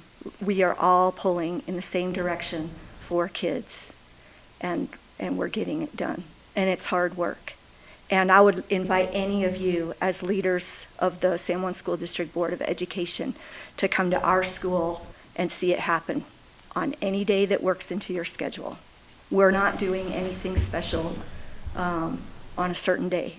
We're just coming to school every single day and getting it done. So we'd love to have you in the building.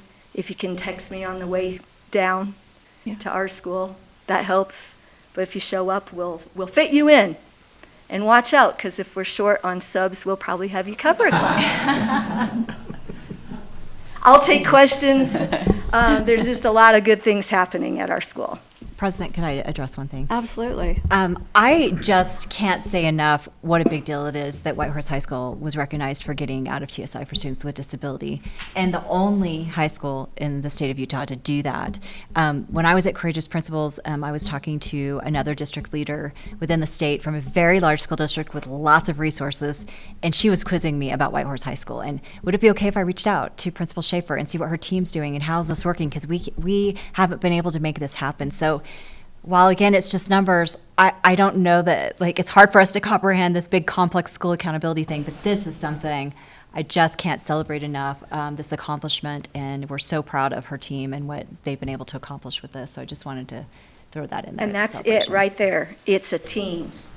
We have a team at our school that's around learning. And it's just getting better and better year after year after year. And the addition of co-teaching, where you have a special ed teacher in the general ed math classroom or the general ed language arts classroom is making a big difference. And it centers right there on inclusion, because every single scholar is getting regular ed math with supports and regular ed language arts with supports. But you can't do co-teaching unless you have co-planning. And so our master schedule has co-planning inside of it. And we do it every week. And they want more. Those teachers who are doing co-teaching want more time to do co-planning. Thank you. You are a model for the rest of us, for sure. And I'm not just talking about in schools, I'm talking about life in general. When we can be a team, it makes all the difference. And when we can include and help others feel that belonging, it absolutely matters. And what Dr. Fitzgerald said, that is no small accomplishment. We know. I mean, it says in 2024, Whitehorse was identified as TSI. And you're out of that already. That is amazing. And it's more than, it's not just one person's accomplishment. And I appreciate that you acknowledge that it does. It takes a team, it takes a village. And it's great to hear that parents are getting involved, because that's how all of us succeed. Yeah. Could you maybe explain a little bit more when you say co-planning and co-teaching, what that might involve? Sure. So let's just take a Math 1 classroom. You have a general ed math teacher who would be certified in math, and then you have a special ed teacher who's certified in special ed, but not math, but is willing to do the math. And they get together, they design a lesson together, and the special ed teacher is knowing kids who have an IEP, how they might need calculation devices, graphic organizers, visual representation, right? And so here's this lesson that the certified math teacher has prepared or is getting ready to deliver. Hey, teacher, this is where we're going. They were doing perpendicular lines and parallel lines today with slope, and if it's a negative reciprocal, I think is on perpendicular, right? And you could tell that without the special ed teacher there wouldn't have been the color coding, the visual, right? The note-taking guide. We would have just been doing the worksheet, modeling and going through. Yeah. And so it's the teaching plus this additional, and all this additional is not just good for scholars with an IEP. It's good for all learners to have a visual, to have a way that's different than just completing problems. That's just a simple example. All right. Well, thank you. Yeah, that's great. Yes, when we include those kids, we help the kids that don't even know they need to be included. I have a family member who's currently training to be a special ed teacher, and that co-teaching matters because you're trying to build a student's abilities, and if you don't know what the math teacher is trying to teach, you're not reaching those goals. So, thank you for that. I have a comment. I just read your family engagement challenge. I was like, hey, I was there at that parent climate conference when we suggested that. So 93%. Yeah, so of the people who entered the challenge, Yeah. 93% qualified. And I just am pointing out that that's part of this agency co-creation. Like, we're not just bringing parents into the building, we're listening to them and we're doing what they are telling us to do. And on our celebration slide, it says recommendations from previous parent climate conference. Like, we've been doing it for a number of years, and lots of those good practices that we're doing came from parents. The diploma map to track on track, off track status, that was a parent thing. Can you give us a visual for how my kid is doing towards their diploma? Connection tables, so we have faculty who show up at ball games and band concerts and run a table and talk to parents who are there already because they are coming for a basketball game or a band concert. I mean, and then people loved the diploma map, so they're like, why aren't you doing that for promotion? Oh, well, let's do it for promotion. I mean, there's just a big long list. And the Family Engagement Challenge came from the Parent Climate Conference last year, where they said this is what they would need to do in order to get into our winter events, My them group. plus one for free. My So group specifically. It's working. It's working. Yeah. Well, and then that's what I was going to say. I like is at the USBA, I was like, well, of course I had to bring up the Parent Climate Conference, and I brought it up here at the board too numerous times as well. And I was like, that's one of the biggest things that I, as a parent, that has been beneficial to me. And bringing it up at the USBA, I had another board member who was like, well, that's different. We don't do anything like that. And I think we brought it up at the leadership Yes. conference, and that both Nan and I went to as well. And that was a foreign concept too to the other attendees. And so being able to highlight that and knowing that it's at a 93% success rate, I mean, that's amazing. So again, I've been fortunate enough to attend this climate conference, and I'm always advocating for it. If we can have the other schools do that, or if, some sort of part of that. And so to see that it is a success even more, I like to pat myself on the back because I was part of that group that implemented, that suggested that. So, but enough about me. Again, always, I think, Kim, you do a great job, and I think your team does a great job. And I know when I show up there, I mean, look at this is what we're doing new. Here's where we were lacking before. This is something that we want to highlight as well. But I also like to see that, we were here at the bottom line, and this is where we're climbing up at too. So substitutes, I get a lot of feedback from your substitutes as well. I did watch the Instagram for the kids with the ESPN, and I was at the game too, so that was something that I had fun. I have a son who does social media, and I know the implements that social media can do, so that was a really positive image that I had there. And then also I wanted to bring up your band. They were part of last year's basketball team, and them setting up, like, that gave such a different vibe in the gym, you know, it gave it such a positive vibe. And so I was like, wow, we need to do that more. If it didn't cost more, if they give more on the students' schedule too, I'm like, I wish that's something that we could do more too. And I know the players were like, hey, this is good too. And again, the hype of it all. So as the kids would say anyways. So just a lot of positive things that I've seen, and going to the girls' regional game, that was fun. That was a huge community. I didn't think, I was like, I'm a school board member, I need to get in. You know, I felt like that's how packed it was that I almost wanted to use my influence and be like, I need a seat so that I can be part of it. But I didn't, don't worry. I fought with everybody else to get into the games too. So that was cool to see how much and how packed the parking lot was. So kudos, whatever you guys are doing. I know we had a struggle a couple of years there, and so to see the difference that it's making, it's amazing to see. So thank you. Well, we'll just keep getting better and better every day. All we can do, right? Yep, and I'm sure if any of you walked into our building and, you know, shadowed us, visited classrooms, you'd have input that we could put to use, and that would be good. The good thing about Parent Climate Conference, I think, is it lets people see the reality in the building right now. Not how it was when we went to school, not what we're hearing from other people, but what we're seeing and hearing with our own eyes and ears, and I think that's important. And then just to go back to the band, because I'm a former music teacher, the band at Whitehorse High School is over 50 kids strong, and a bunch of them are athletes. So when the band goes to football, they're down, 14, 20 kids, and yet the band still goes and sounds good.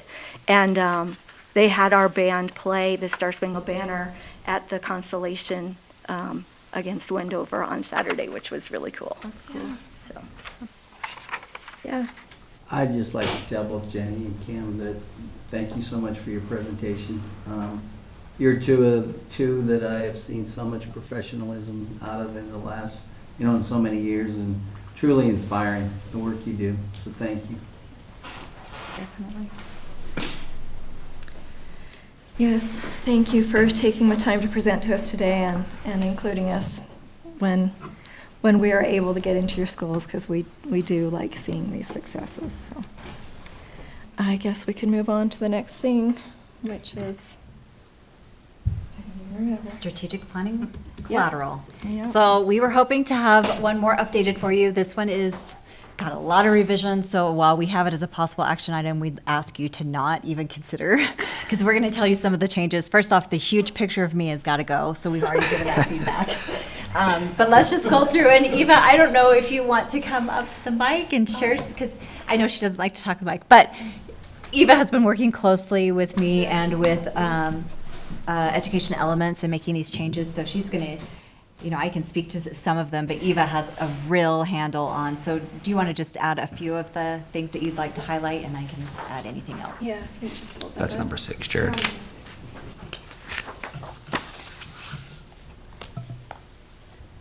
Okay, so we wanted the group to have, similar to what we do in all of our other publications that we give to the entire community, where we span the entire district, from LaSalle all the way to Navajo Mountain, scenically, so everybody feels represented in their areas, because they are so different. So you'll see that there are some scenic photos in there that our group, who is far, far away, I think they're on the East Coast, don't recognize yet quite, but they do have the Monument Valley one there. They have the Monticello Blanding side of Blue Mountain there, and I think at the end we're going to try to put a Navajo Mountain photo there at the end. We have a lot of photos in there that are student engagement photos, as kind of placeholders for the idea of what they're going to do. So there's a few that will stay and a few that won't. But for the most part, this page, stop on description of strategic. That's probably page 7. Right there. We were going to work with the team as well on this because both Christy and I did not feel that it necessarily highlights the amount of work that actually put in there. When you say 2 weeks spent engaging the community, it doesn't feel that way. It's probably closer to 4 months or something like that. But we did have several different community groups come and weigh in. So details like that are the things that we're working with the group. They did pull a lot of the design aspects from our Quest model to kind of mirror that and make sure that we kind of kept a cohesiveness with the publications that we use for our public and for all of our trainings and our official documentation. And then on the page that has Christie's highlight. Giant picture. Yeah, we also want to include, and this is just a heads up for you guys, the plan is to move to a proportionate photo of Christy kind of towards the top, but the bottom, we asked them to do a photo representing our board, but we do feel like it would probably be better to do what we do for our newsletter and put each of the board members on the page that we do our board briefing. I'm sure that you've all seen that in the newsletter, but we are going to add that across the bottom with your contact information, just so you know, heads up. But that's kind of how that page will balance out a little bit. And you can review that. You're welcome to send over any ideas or any thoughts that you have. The goal is to have it be pretty captivating because this will be a public document. It has some technical references to a lot of the initiatives and goals that we have, but we want to make it readable for someone who's just going to receive it at their house and not have somebody sitting next to them to answer, what does that mean? So if you have any questions, Christy, did I cover pretty much? Yes, thank Okay. you. And Eva's been working on some of the just design elements such as colors and the blocking. So there will be some adjustments to that as well. What you see here is like a PDF downloaded minimized version because of the file size that they had. So it's not going to be yellow and and navy. It's going to be the same colors that we have in our sandstone colors and some sky blues and some deeper browns and rust colors. So Education Elements is going to contract with you and pay you for your work for this? They are not. They're just getting I'm just- free I opinions know. all day from I'm me. just Realize what a teasing. talented individual we Yes, have within we're our super own grateful school district. Yes. for Eva. Yep. So she's helping them. And get and it when I exactly. say that, I joke, but we do know that you do a lot of extra work, and Thanks. we appreciate that. I wanted to highlight a couple of other things. So, in my letter, if you'll look at, which paragraph? 4, it says, as a district serving the proud Navajo Nation, the Ute Mountain Ute Tribe, and our pioneer ranching and mining communities, we move forward with profound respect for our traditions and our elders. So I as you look through this, that is kind of the messaging that we want, is saying we have all of these communities, of course, Navajo Nation, Ute Mountain Ute Tribe, but we have our pioneer community, we have our ranching community, we have our mining communities that are, in San Juan School District, we're very unique with the land that we have here. So we wanted to acknowledge the land. We wanted to acknowledge this rich history that goes before, whether it's an indigenous history, whether it's the pioneering history.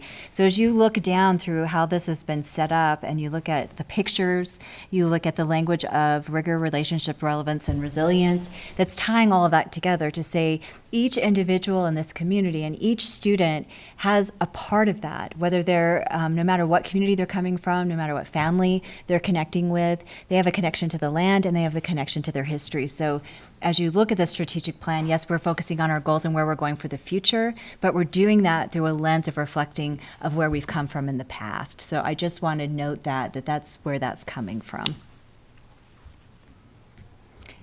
We would love, and if you see the layout, you'll see each pillar is on a page with the key initiatives and, that are somewhat generalized.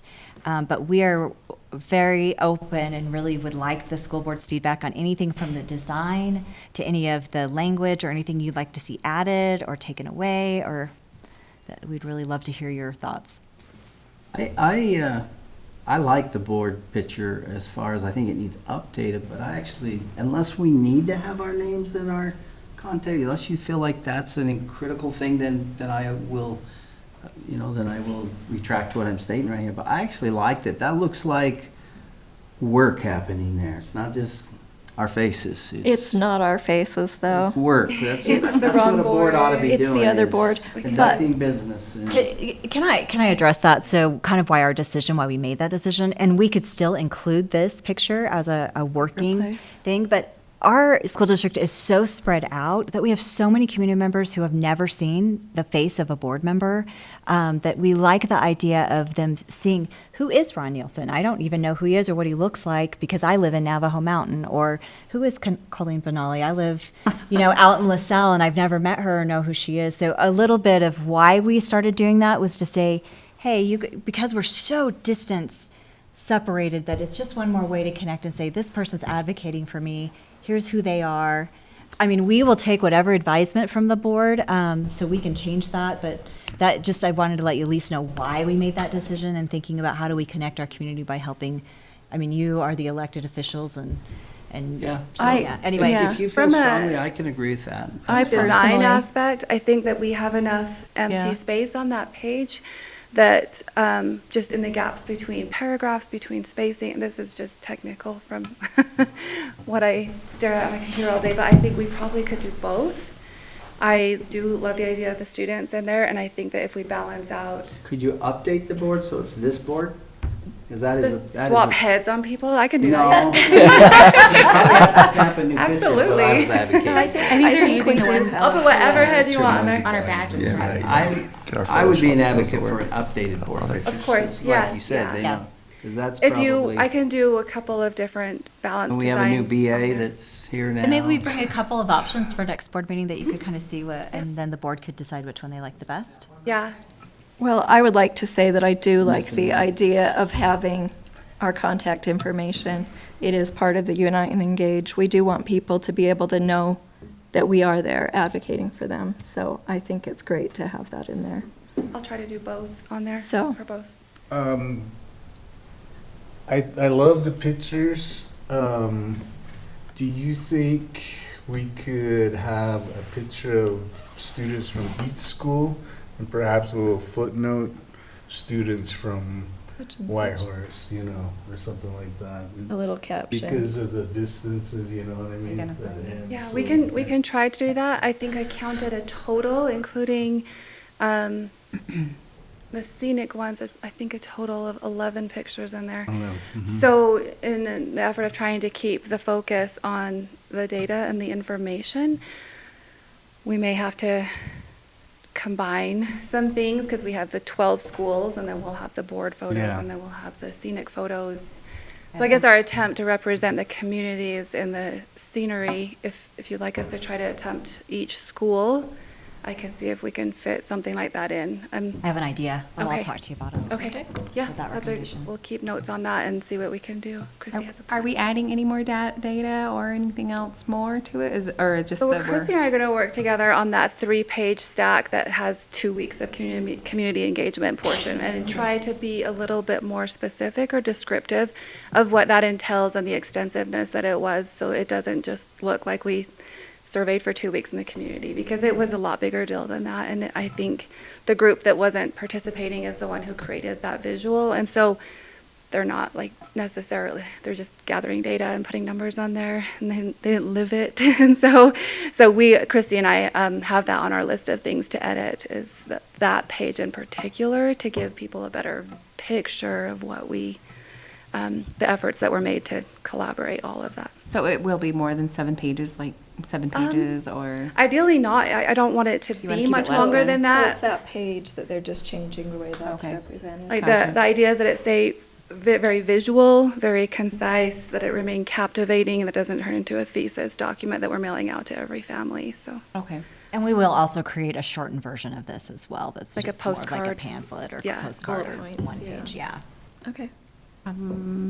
But you can take your time to review it, and we will have ongoing meetings with this group. We'd like to probably work the next couple of weeks pretty diligently on it and have it as fine-tuned as possible. Well, I think my only comment would be is just making sure the website's on there, because I get I defer a lot of times to the website too, or contacting us. It's on the website, like if Okay. you need to get a hold of Christy, myself, or anybody else too. So, only because I usually don't have a card with me. So I'm like, I'm on the website, or so-and-so's on the website, and they're best to get a hold of them. They're there. But other than that, I like how it looks. I like the more data that you can put on there, the better. I wouldn't want my picture on there, but at the same time, if you make it the same size as Christie's, I'll be okay with it. Full taste for Yeah. I meant the smaller, not Smaller version. one that you were suggesting. Huh? I was actually going to propose that would make the photo a little bit bigger of Christie, just a full Not page. the bigger version. We'll go Make it a smaller. watermark behind them. Yeah, but on every page, I like that. One last comment I would have is, you got a beautiful picture of the river region, Magna Valley. I wonder about a nice picture of the mountain region, or the mountain. Yeah. Oh, yeah. We talked to Maybe at the end. Okay. Right now you have Like the Magna beginning and the Valley, end, kind of do beginning and both. the Okay. Yeah. Yeah. The We had opposite. talked about adding, because there's some, we're trying to represent across the district, so Yeah. that hasn't been updated balance yet. that. Okay. Yes. Like the horse in Monticello. That would be nice. Yeah. Blue Mountain, yeah. I am seeing the website on the very last page too, Okay.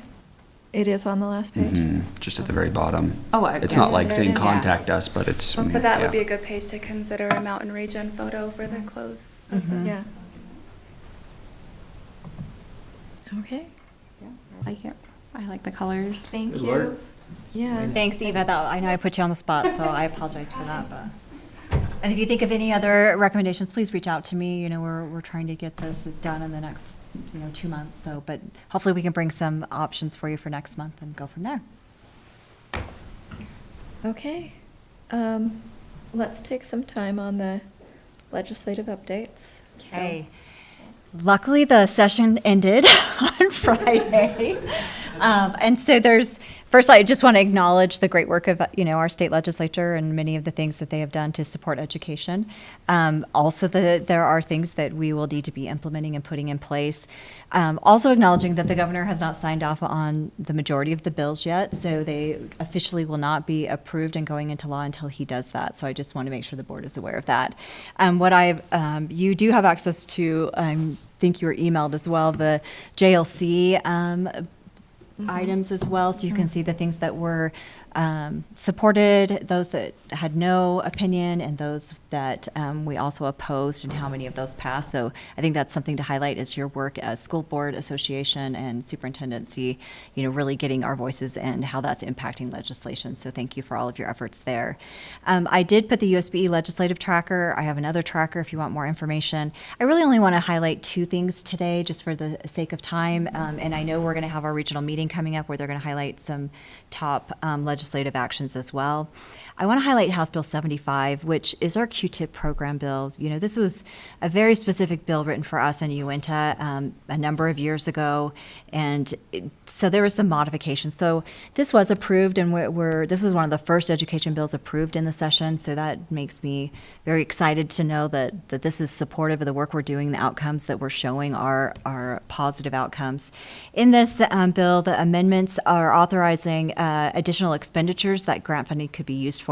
We have no intention of changing how we're spending that money. That funding is supporting our Q-tip program, and we plan to continue that funding long term. The other thing that did happen as part of this is that it's addressing the adoption of the American Indian and Alaska Native Education State Plan, which would require some rulemaking and reporting that is put into rule. So currently that's just happening, and we've been participating in that, but this would require them to acknowledge student outcomes for American Indian and Alaska Native students in the state of Utah, and then what planning and how are they supporting to improve those outcomes. So I think that's an important part. This bill did in no way increase the amount of funding that we received. It stays exactly the same, but I just wanted to highlight the work of Representative Watkins and helping that get passed, that we were also supportive of. The second bill that I want to highlight today is the literacy bill. There's been a lot of support from the governor's office for this, so I do expect that this will pass in its current form. And I want to highlight some key provisions. One of the things is there's a new proficiency goal, and this is by 2030. The state target is that 80% of third grade students will read at grade level as identified by the state of Utah. So I think it's important to note that while we hear continually this story of not reading on grade level, that grade level measure is not comparable across states. Utah has raised their level of what they're saying is reading on grade level. So I think this narrative is really important for us to understand in education, to say, if we are comparing ourselves to another state, it may not be the same grade level. So just keep that in mind. One example that was in an editorial was, how many of you read Charlotte's Web in third grade? Well, if you're reading Charlotte's Web in third grade, you're not reading on grade level. So I think that's something just to keep in mind as we have these conversations for you as board members to understand. This also requires individual reading plans, so schools will have to have specialized intervention plans that are documented for all K-3 students who are not meeting their reading benchmarks. We do have a platform, Panorama, that we do as an early warning platform and allows for interventions. So what we're hoping is that we'll be able to utilize that platform, because this is going to be a very heavy lift for our teachers, especially in our schools that have a high number of at-risk students who are not reading on grade level. So we'll be able to hopefully enter those plans right into that platform, and hopefully a very streamlined way so that teachers can focus on intervening and teaching versus just writing a plan. A new component is also requires a dyslexia screener for students who continue to struggle over time with interventions. A big part of this, which is, somewhat controversial, and we'll be seeing how this plays out, is student retention in third grade. So it is recommending that a student not reading on grade level by third grade would be retained. So this is significant. There are some list of good cause exemptions that I've included for you. And many of them won't apply, some of them will apply. So you can look through those. I think this is going to be a conversation we are going to have as we move forward. I'm really thinking about how possibly we could retain a large number of students in third grade. That is something we'll work through, and most likely we hope will not happen by putting additional systems in place. But I wanted to at least make the board aware, because that is a very controversial and very impactful for our school district. Science of reading, we have been using the science of reading as part of the past bill for literacy, early literacy, but this also is working with the college preparation programs, because we're hoping that as teachers graduate from universities within the state of Utah, that they will already have that training, and that lift will not just be on the school districts, because we currently are doing that training. If you remember our SHINE policy that provides an additional stipend for certain teachers in our areas that are needed the most, we did add, if a teacher is letter certified, they do get that stipend. So that's something we'll keep an eye on as well as we look at this. It also allocates about $16 million for paraprofessionals to assist with literacy efforts, and then also providing some funding for instructional coaches. So we're not sure how that's going to impact us yet. So reading achievement funding went away, and the district picked up a portion of that reading achievement funding from district funds to ensure that we could keep our reading interventionists. So our hope is that with this bill, that reading achievement funding that's coming now from district funds, we'll be able to go back to grant funding. We're not sure what that will look like, but that is our ultimate goal, that we're hoping this will put more funds back into the district funds that could be used in other ways. And then I think this is a big one, and this will have to go back to our evaluation system, which the board will have to approve, changes to anything in the evaluation system. But it includes that a teacher's knowledge and implementation of the science of reading is part of their performance evaluation in K-3. So I think that's a big change. And so that's something the board, as we work through that process, I know Laura will be working with our committee with that, and that's something we'll have to put in place. So I wanted to highlight that as well. And then the other last big change I really wanted to address is they have now very much put some more parameters on the teacher and student success plans, which is our TSSA plans. So just this modifies the funding and how we've used our framework in the past. We still can have the same framework to saying what our priorities are, but how the funding will be allocated is that 25% of the funding can be used for teacher salaries, and then the rest of the funding is allocated by ADM to each individual school. So our plan for that is to say this is the school's allocation that they've had in the past, and they can use that within the Quest model framework. And then that amount allocated by ADM, additionally, we would still ask the school, if they're supportive of continuing with a social worker or counselor, that they still allocate that amount of money towards the school counselor and the social worker. So we're hoping that this will still all level out. We'll be able to make it work, but there may be some adjustments, but wanted to make you aware of that as you see these plans, because you do approve those plans. I think the other part that is significant is that any of our elementary schools that have third grade students that score below the statewide literacy goal, those schools must dedicate 50% of their TSSA allocation towards interventions towards improving that literacy goal. So that's another restriction that now will be on TSSA funding. And I have asked, but I don't have the answer yet, if that doesn't go into effect until 2030, or if that is an immediate effect as of this school year. So once I know that information, I can share that with you, and of course with our schools as we work with them. Because that could conflict with what you just said about trying to get it right. That definitely. Although I think you could argue that if a school has a social worker or school counselor and you're having students struggling with Then those maybe that- needs, maybe that that's- maybe that could promote literacy. So those are all Okay. some things that we're trying to clarify. And in the bill, it kind of does sound like that would qualify Okay. as well. But regardless, this is going to be an adjustment of how we fund things and what that looks like. So I wanted to make you aware of that. So what we've been trying to do is combine our school improvement plan with our 90-day plan, with our TSSA plan, and taking our school and trust plan goals and putting them into those plans so we have one plan that the board can view, the school can use. So we may be needing to make a few more adjustments with that template that we've been working on to get that rolled out, so it's easier for school to have everything aligned now that the TSSA has some other restrictions with their budgets, but we'll get that figured out. So there's other bills. If you have any specific bill you want to ask me about, I can try to answer it. It's a lot of bills, but if there's something you're wondering about, I definitely could address that. But those were the two I wanted to make sure I highlighted for you today. Jacob and I will be attending the training in April, the update meeting in April in St. George. We'll receive the bill book from USBE, and then we'll share that bill book with you as well. Anything you want to add? No, I don't think so, other than, and Superintendent mentioned it a couple of times, the business administrator for Beaver County School District created a very, very in-depth look at each of the bills that were passed that directly affect education. And so if you have any questions about that, or if you'd like to receive that document, we can send that to you. It's very thorough, very, very, very well done. And he shared that with the business administrators throughout the state, so. More in depth than what we've got today. Well, already. it's pretty fantastic, because I have just a cheat sheet for myself, and I was Yeah. like, dang it, I should have been talking to him all the whole session, because He sent it just yesterday. Yeah, it was. Yeah, I would be interested in seeing that. Okay. And also, I'd like to make a comment, which Dr. Fitzgerald also made, is that we are making a difference in our part within the JLC, where we're working together to advocate for things that matter to us. And when you look at that piece, you can see that our influence is being heard. You know, we can't affect every single thing, but I think we are being heard, and it matters. I agree.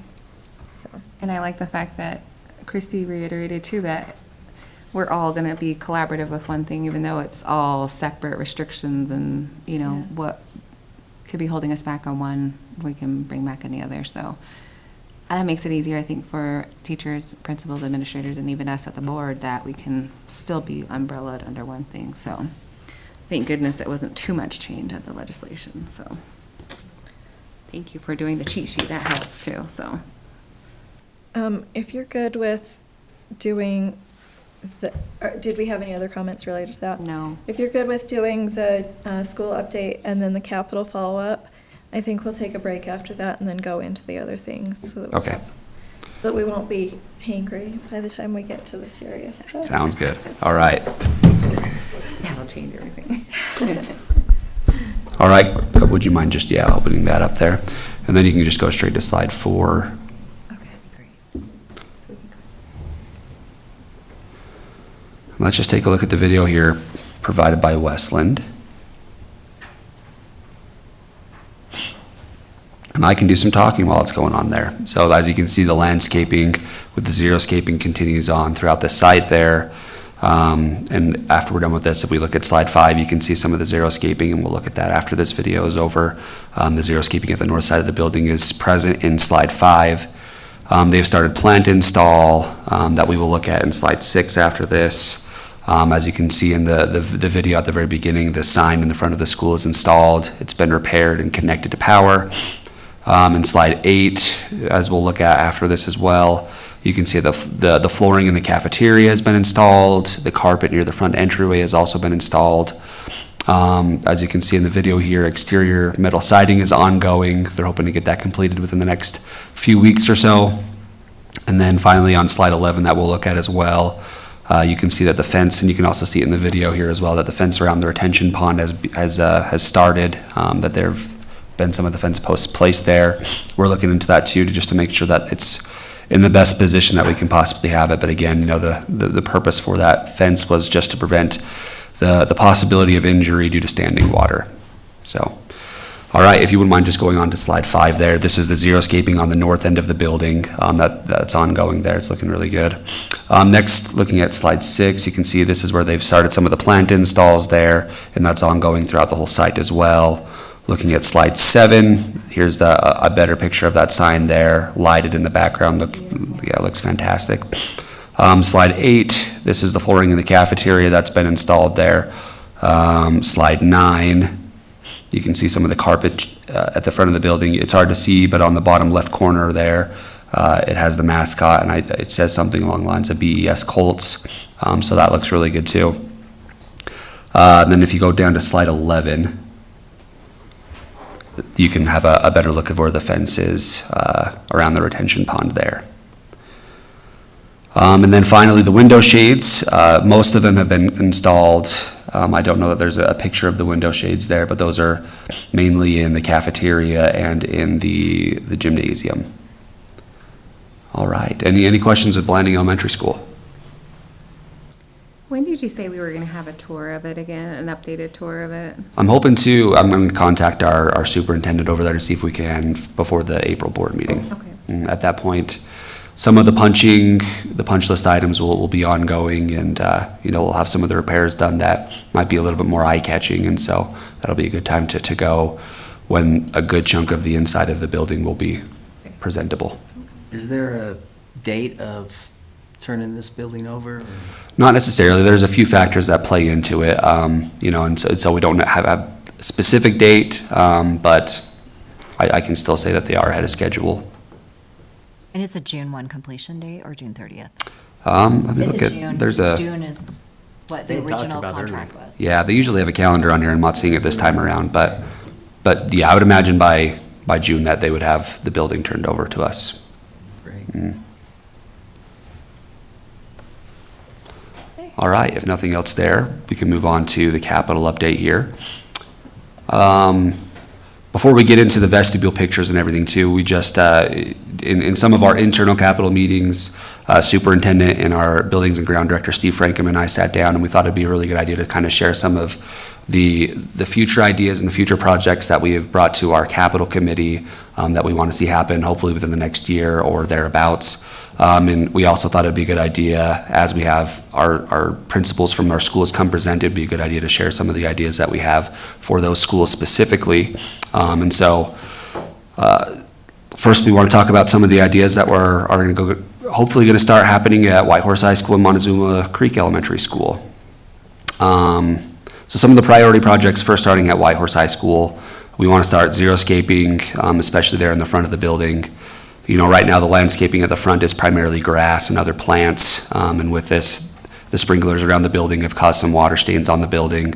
And now at one point in time, Steve had let me know that those had been removed, and then not too long thereafter they came back. And so we're hoping that by doing some of the xeriscaping instead of the grass landscaping around there, that we can not have reliance on sprinklers around the school, and that will really help with that issue. And then along that same line, we want to do soffit and fascia around the school, just give it a little bit of an update, a little bit of a more modern look with the appearance on the outside there.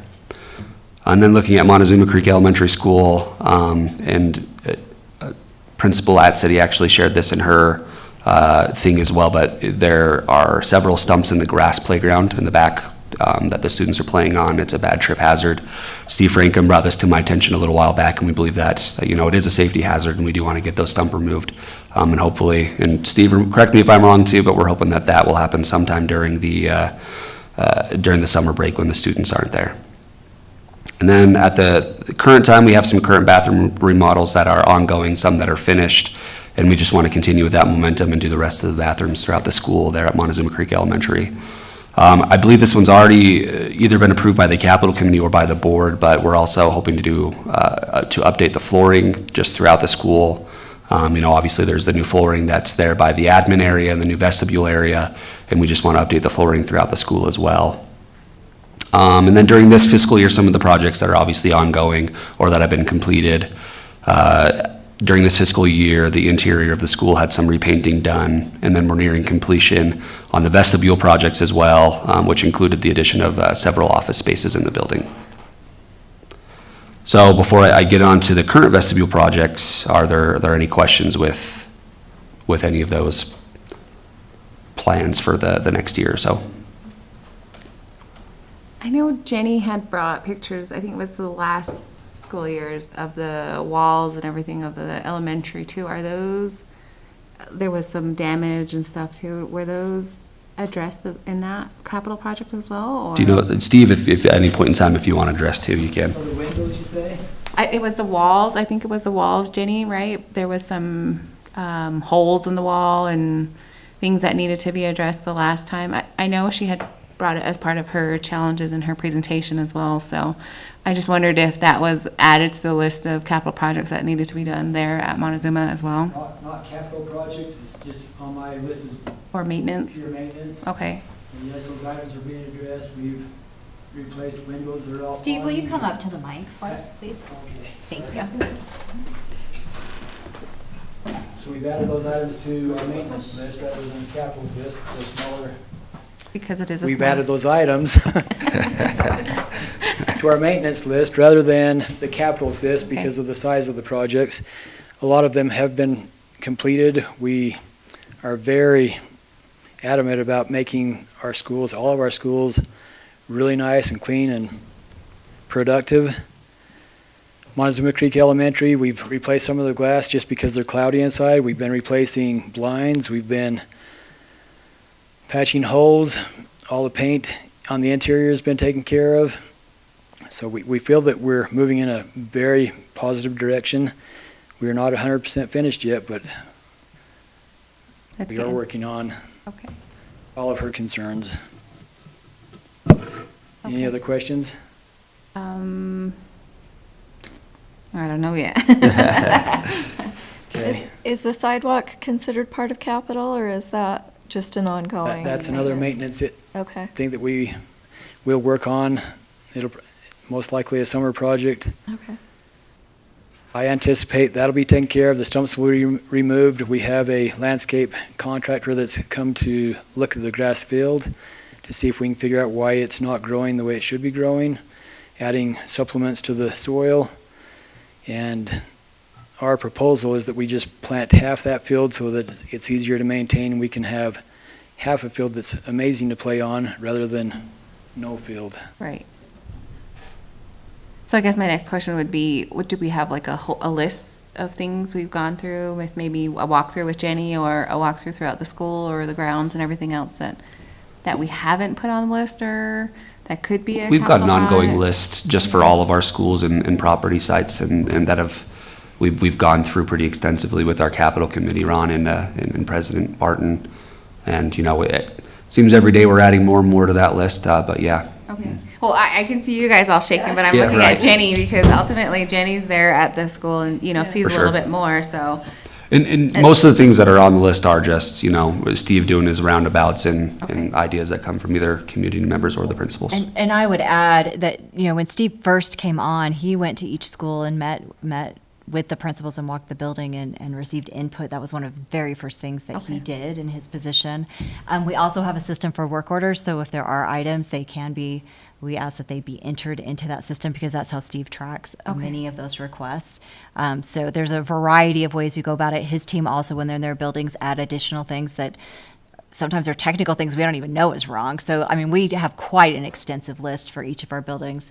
I have appreciated, with Steve coming on and with Jacob coming on, we now have a monthly meeting, the three of us together, and we talk about all of our schools. There are some extensive needs in all of our buildings. So while sometimes it doesn't feel like we're getting our needs met, we are taking the team and what we can do. Steve's done a great job of really, prioritizing, looking at long-term what's going to affect the viability of of the building that's going to damage and cause us issues long-term, as well as what is an immediate need, what is a cosmetic need, and maybe what's something that we're going to wait till the summer to do. So I've been really appreciative of, we're really thankful that he's joined our team, and we've worked really well together trying to get a more systemized process in place.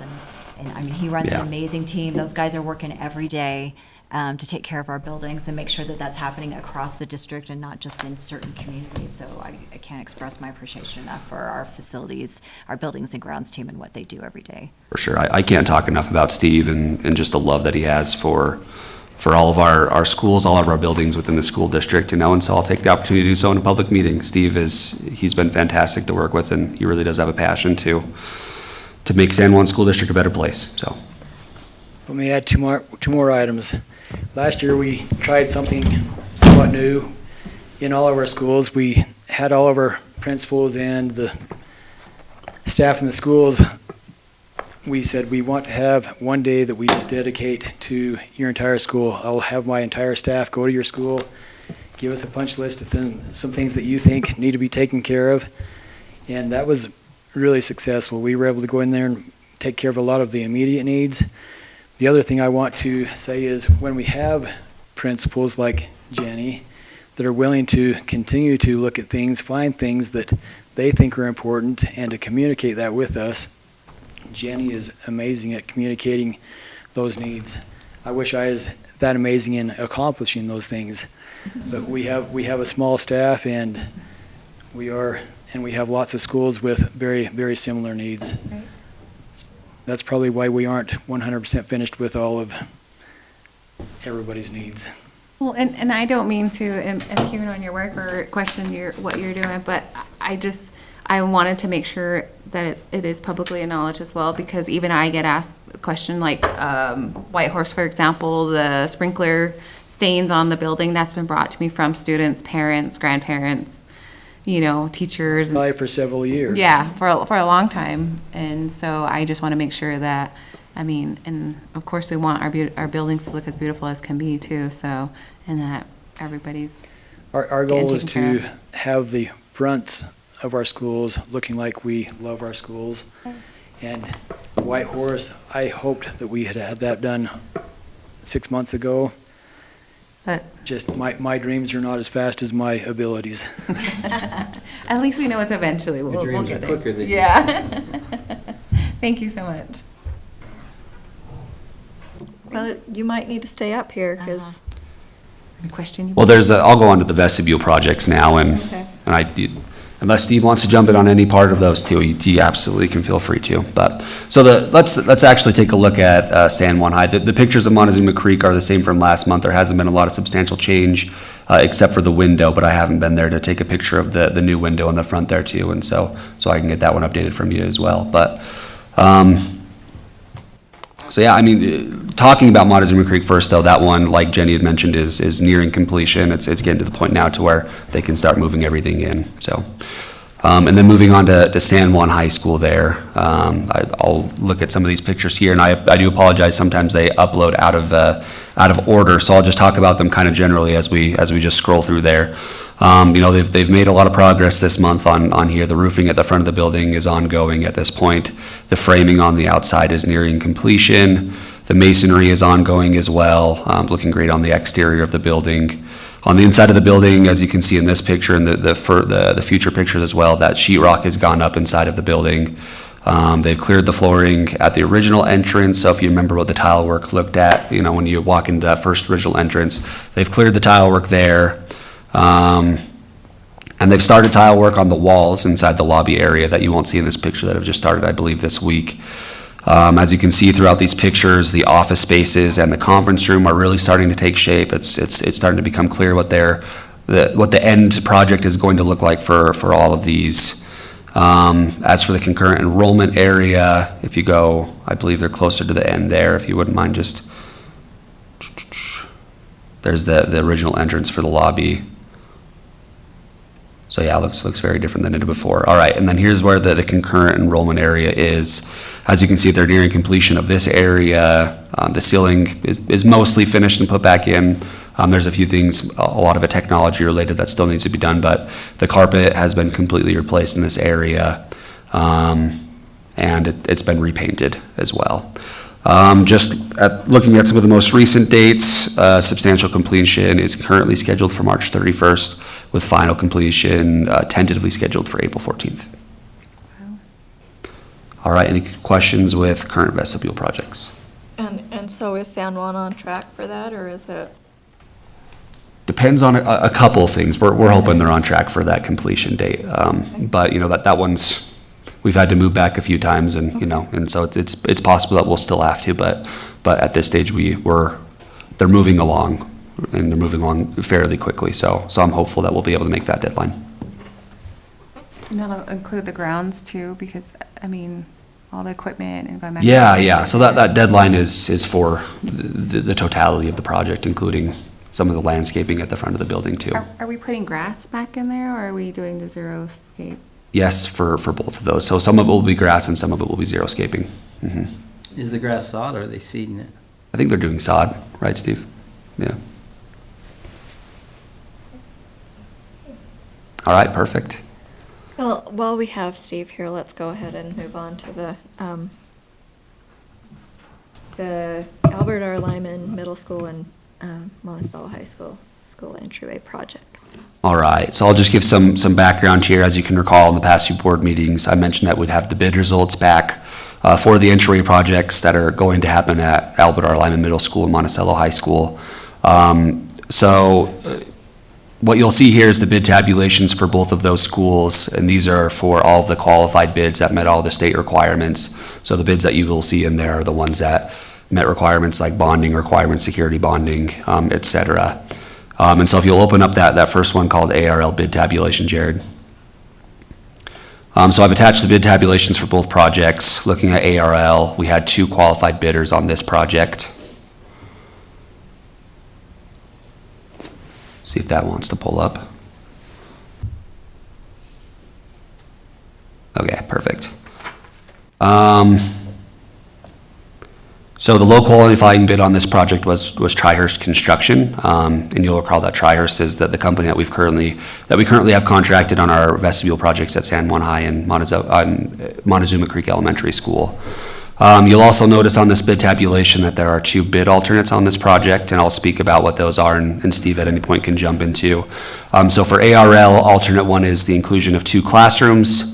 As you might recall, during some of the design phases, the vestibule installation for that secure vestibule area is going to eliminate one of the classrooms from ARL, and so we included this as an alternate to combat that. And just the way that the building is shaped and designed, it's actually a lot easier and more cost-effective to do 2 classrooms rather than just 1.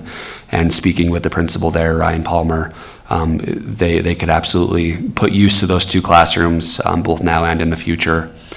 And let's just look at the design documents, if you wouldn't mind, Jared, just going out and opening the document entitled SJSD ARL MS Security Upgrades. Jacob, while he's pulling that up, let me also let you know that it was not just 1 classroom that was eliminated. We have also expanded into the current receptionist area with our sped room to improve the space in our sped room. So we have taken some additional space from that as well. That affects the overall. Right. All right, so if I wanted to just first look at some of the designs for ARL here too, and I wanted to look at the, first at the roundabout inclusion. If you go to page 12 of this, it should be on that page. Make sure I'm not lying to you. And then just at the bottom of the page. Yep, there it is. Okay, perfect. So the front of the building will change from currently the front of the building is on the east side of the building. So the change with this it'll go from the east side of the building to the south side of the building. And so this will be the new drop-off area. This drop-off area will be included. It'll include that parking lot in the front there as well. And this is all included in the base bid. And so the hope is that this will make it a lot safer and more efficient for parents to be able to drop off their kids. And it just made the most sense with the way that the building is laid out to be able to do the vestibule on the south side of the building rather than to try and fit it in on the east side of the building. And then if you scroll down to page 13, just the very next page here. So this shows, if you look at the top of, well, let's first look at the bottom. So that portion in yellow, just above that is where the secure vestibule area will be, at the very front of the building there. And then looking at that area surrounded by at the top of the paper, or the top of the document there, surrounded by the red, this is bid alternate 1. This is where the inclusion of the 2 new classrooms will be. All right. And then talking about alternate 2, it's been a long time ago now, but if you recall when we were bidding out the projects for, and this is before my time as well, but I listened to the board meeting to make sure I'm not lying to you here too. But when we bid out those 2, there was also an alternate 2 for those, and that's for security glazing. At that time and at this time, we are recommending that we do not move forward with the security glazing. There's still some question marks from the state about what's required for those security glazing. They think that they're in a better direction. They think that they might be more solidified now.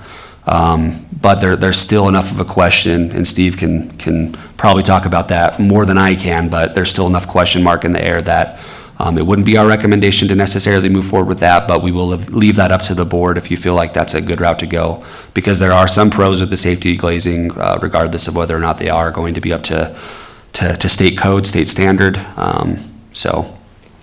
The only thing I can speak to that is I've been to all of the meetings that they're discussing, and every time I go to a new meeting where they say, we're close, we think we have this, we're ready for this, but every single meeting I've gone to, which has been 5 of them now, since I've been in this job, and every time it has changed. It's getting a lot closer, like what Jacob has said, but not close enough for me to be comfortable enough to put that kind of money into our schools. We have had other schools that jumped right on and replaced their glass and did the best they knew how at that time. They are going to be needing to replace their security glass because it doesn't meet the standards. So I value our money enough to just wait. I'm not saying no, but I'm saying we need to wait until we know absolutely. Right. And so if are any questions about that before we go back to the bid? Okay, so if you wouldn't mind pulling up the bid tabulation on that Excel spreadsheet again, Jared. All right, so I wanted to just explain sort of what all of this means here. So I added up what the total would be if we just went with the bid base. That's that first total you'll see of the lowest bid being $2 million, about $2,800,000. And so that would just be if we went with the base bid. What we're going to be recommending today is bid alternate number 1. And so that second is what would be additional added on if we went with bid alternate number 1.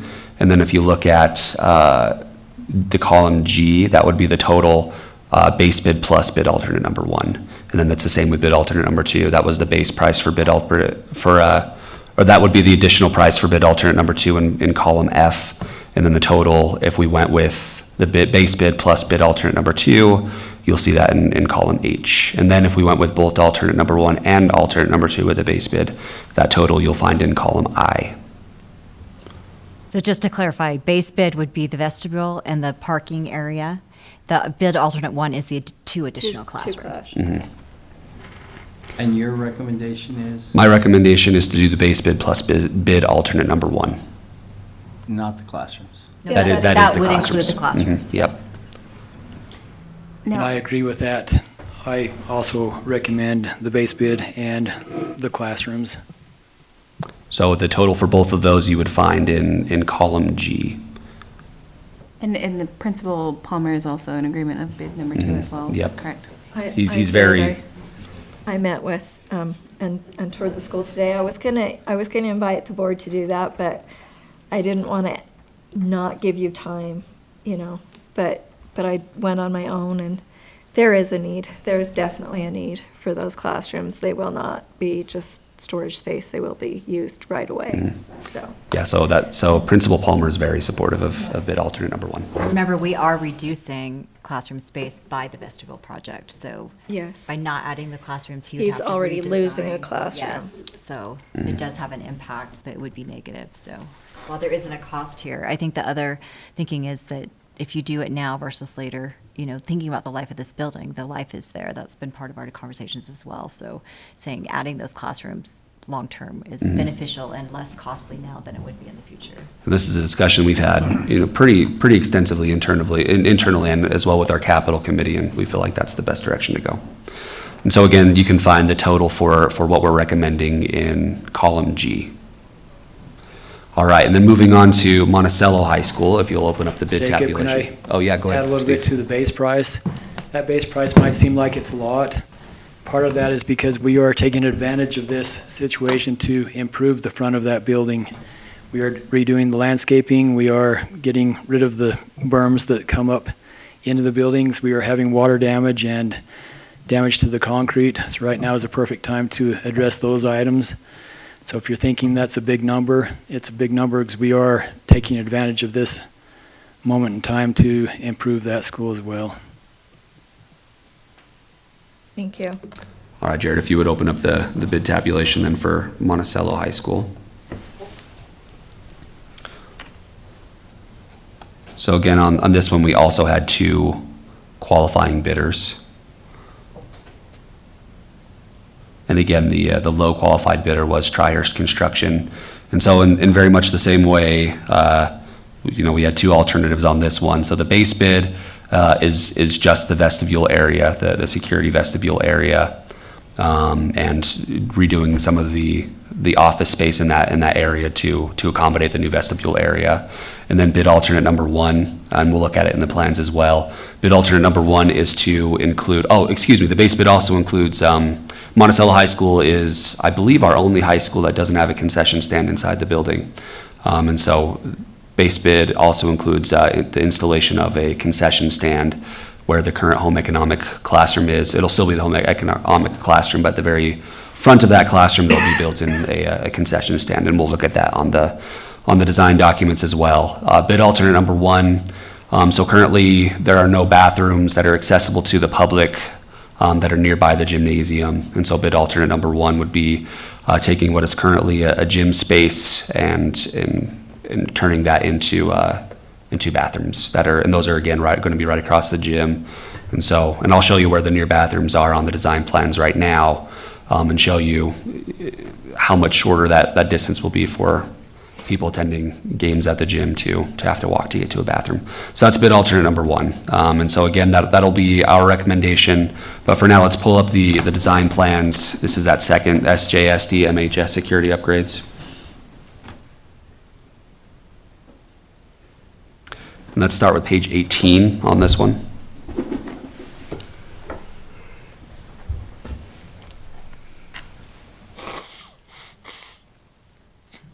Oh, you're going the wrong way there.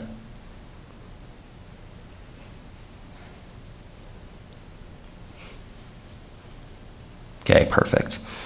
So the blue boxed area on the far right is where the admin and the vestibule area will be located. What is currently office spaces will turn into the vestibule area there at the very front. You can see where the doors are if you wouldn't mind hovering over that. Yep, so that'll be the secure vestibule area. And to the immediate right of that, those are currently office spaces. Those will turn into reception in that secure vestibule area. And where the reception is right above that currently, those will turn into some office spaces, as well as the current conference room will also turn into office spaces. And below that, the workroom on the bottom right area of that, yep, right there, the workroom will be split into about a third to have the new conference room there, and then that back half will still be the workroom. So that's the base bid area, everything included in that, plus if you go to the blue box right there too, this is also in the base bid. So if you see at the very far front of that is where the concession stand is going to be. Again, right across from this is the gymnasium, so it's a good place to have the concession area, as well as the current design of the home economic room. It has a weird, on the far right there, has just kind of a weird shape. And so they're going to install a wall right there and have some storage space inside the home ec classroom right there. So that's all the base bid. If you look at the box on the far left there, this is where currently there is a community gym, a community weight room area. So this is the alternate bid where we would install bathrooms there. If you look where they're currently having to go to the bathroom, there's a smaller one right here. That's the faculty bathroom. That's right above the reception and admin area. And then, but more often than not, the one that they're having to use is further down to the right. Nope, not right there. That one is for the referees. So this one is, the one that Jared's hovering over right now is not accessible to the community. If you go right above the admin area, Jared, right there. Yep, so that's a smaller size, that's typically used for the faculty, but more often than not, the one that they're having to use is even farther to the right over there. So whenever there's events or games happening in the gym, this is typically where people have to walk to get to the restrooms. And so our recommendation is to use the space that's currently that weight room and turn those into the bathrooms. All right, so going back to the tabulation, we can just look at the totals there. Let me talk on some of the pros and cons that I've heard about course. these remodels for the recommendation. I too recommend the base bid and the Bid alternate one. alternate one. I think it's a great thing. In the base bid, I have heard concerns from the home ec teacher that maybe we're taking valuable space from her. I think that we're just adding more organized space for her in that space, and that's, a lot of that concern is probably because she has not seen the final plans and how that's going to work for her. Where it's a CTE room, her statement was she feels that the CTE rooms need to be larger than normal classrooms, and hers will still be larger than a normal classroom, but we will work with her to try and help her with the organizing and everything. The extra storage is great because of all the storage that's in her classroom right now that is not her merchandise. It'll be hidden away, it'll be tucked away in a very organized space. So I think that addition for the storage is necessary. I love the idea of having the concessions. That space will also take space from her classroom. Her teaching wall is actually tucked back into that little alcove that we are turning into the concessions area. So I thought it'd be important that I bring that up so that you have the information that I have for your making considerations. One of the things that we talked about with the ARL, have we gotten input from the principal at MHS? And what's their recommendation? I have. The principal is not concerned about the space that's being reorganized. He loves the layout of all of this. He loves the layout of the new bathroom. We're not losing any classroom space. We're just losing a community space that isn't necessary. And also another positive element of this coming from the principal and from our standpoint is that you can secure the building now when you have an event, where now the building is pretty open to be able to access those bathrooms. So being able to close off the building does, from a safety and security standpoint, we are excited about that option to be able to block it off and still have access to bathrooms. Yeah, I appreciate you noting that, because that was one of the things that I was thinking too. Those bathrooms pretty much leave the rest of the school open if you don't have another option. I'm recommending these things because the pros way outweigh the cons. And so with that, go ahead, President. Oh, I was just going to say, and we have budget for this, or is this going to require extra from the capital fund outside of? It will, but I mean, it's been budgeted for, and so, yep. So we have the grant, but then we also have. Right, It'll go a little bit beyond that. Correct. Okay.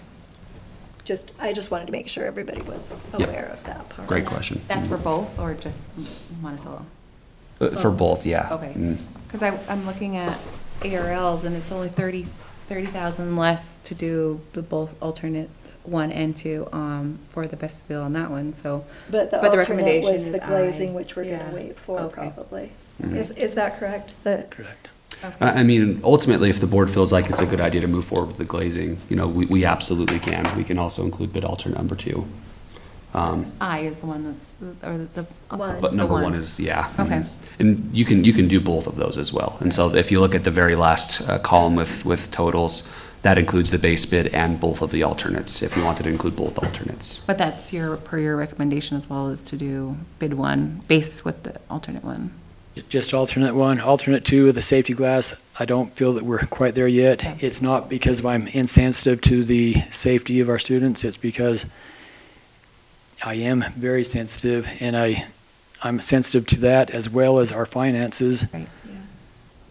But it's just not up to that level yet of where we need to make that. If we go forward right now, We we have to might, change it. we might get what we're required to have, but chances are we're not going to get what we are required to have. So that unknown, I just don't feel good about moving forward until we know for sure. I suspect next year at this time, we will know. I suspect next year at this time, any new projects that are being built in any of the districts in Utah, it's going to be required, just like when we build a new school building, sprinklers for fire suppression is required now. It's part of the code. Right now, the glass is not part of the code for new construction, but I really think that when they have that all nailed down and finalized, it will become part of the code. Okay. Then I Okay. think we can all feel good with it at that time. Thank you. We are down to 15 minutes for dinner, so we probably better adjourn for a moment to eat. But thank you for. Thank you. We do need all this information, so I appreciate it. Thank you.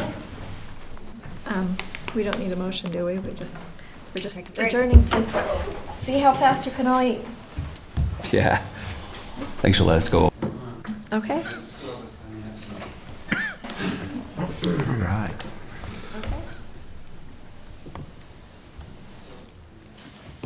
So, welcome back to our school board meeting, and we'll start with the recognition of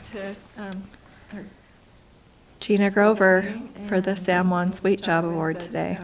Recognition of. And here we go, listening. It'll happen no matter what. I'll just have to get used to it. All right, Gina, I'm going to read some of the awesome things that have been said about you. Gina has, and I better use my glasses. Some of the awesome things that have been said about you. Gina has done an outstanding job as the district pathways coordinator, and specifically, she did a fantastic job in developing and coordinating a fabulous CTSO conference. Initial feedback from the conference attendees let us know that it was the best leadership conference that the district has sponsored. Gina worked many additional hours and had to balance preparing for this conference with her many other work and personal responsibilities. Gina is a great asset to the San Juan School District and our CTE programs. Thank you for your service and hard work. And she was nominated by Kit Mance, previous CTE director. Thank you for your service and hard work. Gina has been instrumental in helping the CTE programs develop in the district. First, the recent district CTE leadership conference was a huge success due to her efforts. Second, she has assisted myself and other teachers in updating our pathways to align with the state CTE completer requirements for the next school year. Third, she was patient and flexible in collecting and finalizing a CTSO special project grant in this week. Tracy Johnson noted in a recent PLC meeting, "We miss her at San Juan High." However, her new role in supporting KIT and bridging the gap with USE has and is proving vital to development of our students here at San Juan. In closing, she loves promoting CTE and her efforts are seen. And this was submitted by Joseph Pancoast. Gina is the best resources for all things CTE. She is very supportive and goes the extra mile to help in any way that she can. For example, staying way into the night to make sure things are done. She was a huge part of pulling Reality Adventure together, and we are very lucky to have her as part of our district. And that was from Alex Allen. Some of these that we don't currently have employees, which indicates that she's been a big deal to our district for a long time. Yes. CTE Director Gina Grover and Pathway Coordinator JJ Grover are always working hard, supporting all the CTE programs throughout the district. It makes the CTE teacher's job a lot more easy knowing that we can call on them anytime and get great support working through any conflict we may have. Thank you for everything. And that was a CTE teacher. great support working through any. And then another from Craig Swenson. He said, a big shout out to Kim Baker, Johnny Imlay, Natea Giddings, Tina Cross, Gina Grover, and JJ Grover for all their help in making State Skills USA such a success this year. They went above and beyond, making sure that students had all their gear and uniforms for their competitions, helping transport students from one end of Salt Lake City to Provo, getting hockey tickets, and helping supervise students in their downtime. Thank you. And I'd just like to add my thank you, Gina. I know that the FBLA recently competed, is that correct? And I know ARL and Salmon High had several winners, so your support is felt and appreciated. And I'd love to give you a hug and hand you your San Juan Suite job, but it sounds like you're working, so. I'd love to give you a hug and hand you your San Juan Suite job, but. Is she still with us? All right. We'll give you your hug and your award when you get back. Yeah. All right. And JJ Grover has chosen to receive his award next month in person since he's also at meetings. Yeah, okay. All right, thank you again, Gina, and we look forward to seeing you in our board meetings again. Yeah, Gina just texted me. What was that? Gina just texted me to tell you all thank you. She can't see your so she's just. What was that? Okay, we'll get those, she'll be able to hear them, and hopefully the rest of us can. She can get on the broadcast. Yeah. Okay, we'll get those, she'll be able to hear them, and please turn off the echo so I don't have to hear my voice anymore. Do we have any comments? Please turn off the echo so I don't have to hear my voice anymore. Eva, do you have any emails or anything? Do we have any comments? At this time, I would normally read the public comment intro, but Eva, do you have any emails or anything? It seems that we're going to do without that today, so we'll move on to the next agenda item, which will turn the time back over to Jacob. Perfect. All right, so just a brief intro here. Every year we are required to have training on the Open and Public Meetings Act. There's always two options with this. Either we all do it together or we all do it separately. So just to ensure that it all gets done, historically we've just done it together in an open meeting, typically in March. And so we'll just watch the training video that's provided by the State Auditor's Office. This is going to be reflected in the March board meeting minutes so that it meets our requirements that we have received this training. So Jared, if you wouldn't mind just pulling up that video, we can go ahead and watch it. That's on item 11. It should be part of that. I think it's under administrative content. Does Jared have? It says training video. It should be part of that. It should be there, you might need to relog in. It says training video. It should be there, you might need to relog in. Mm. It needs to be under public. Here, I will add it. Real quickly. Refresh and you should be able to have it. Perfect. Atera is the IT painkiller. Remote monitoring and management. See if we can get some remote sound. access. Help desk and ticketing. Atera is the IT painkiller. Remote monitoring and management. See if we can get some remote sound. access. Help desk and So ticketing. what is the Open and Public Meetings Act? It's the state law that ensures government actions. Monitoring and management. See if we can get some remote sound. access. Help desk and So ticketing. what is the Open and Public Meetings Act? Is an overview. The state law exceptions may government action. Do you want to pause? Help desk So and what ticketing. is the Open and Public Meetings Act? Is an overview. The state law exceptions may government action. Do you want to pause? Help desk and So ticketing. what is the Open and Public Meetings Act? Is an overview. The state law exceptions may government action. Do you want to pause? Help desk and So ticketing. what is the Open and Public Meetings Act? Is an overview. The state law exceptions may government action. Do you want to pause? Is there a way to, if we can, I can attach my laptop if that would give it sound? Do you think that would work? Is there a way to, if we can, I can attach my laptop if that would give it sound? Do you think that would work? Is there a way to, if we can, I can attach my laptop if that would give it sound? Do you think that would work? Is there a way to, if we can, I can attach my laptop if that would give it sound? Do you think that would work? Is there a way to, if we can, I can attach my laptop if that would give it sound? Do you think that would work? Is there a way to, if we can, I can attach my laptop if that would give it sound? Do you think that would work? Is there a way to, if we can, I can attach my laptop if that would give it sound? Do you think that would work? Is there a way to, if we can, I can attach my laptop if that would give it sound? Do you think that would work? Is there a way to, if we can, I can attach my laptop if that would give it sound?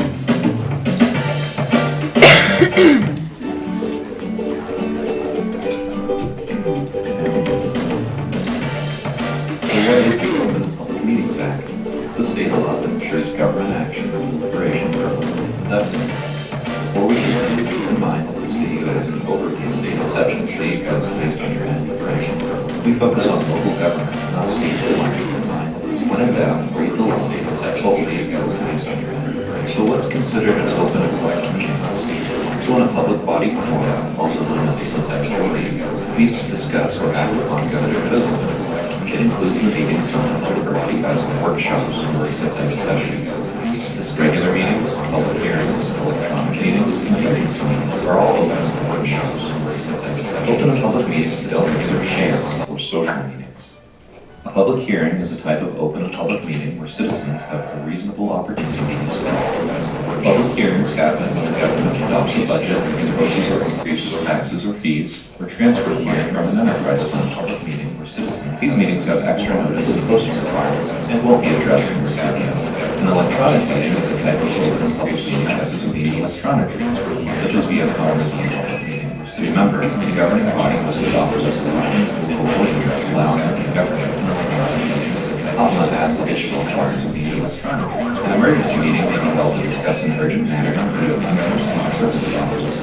In order to hold a meeting, the best notice that's feasible is provided at the last location and topics to be considered. An attempt is made to contact all governing body members, and the governing body majority approves the meeting. An open and public meeting may be closed to discuss any of the following: person's character, conflicts or health, collective bargaining, litigation, certain real property transactions, including a water right or water shares, with specific restrictions, security personnel, devices or system litigation, investigations of criminal misconduct, and private or protected information should be with specific restrictions and trade secrets. A closed meeting should be held only if the quorum is present and the meeting is properly noticed. 2/3 of the governing body present at the meeting should vote yes to close the meeting. Quick math lesson: 2 divided by 3 equals 66.7%. Let's say your governing body has 5 governing body present at the meeting. If 3 out of 5 members vote yes, that equals 60%, which is not equal or greater than 66.7%, which means you're 1 member short and would need 4 out of 5 members to vote yes. During a closed meeting, the governing body can review someone's line for filling a person's position, discuss filling a vacancy or temporary absence, discuss the character, competence, or health of the person using consideration for filling a person's position, discuss violence, approve any ordinance, resolutions, regulations, contracts, or ordinance, or take a vote, unless it's a vote on a motion to amend the proposed portion position, and return to the ordinance.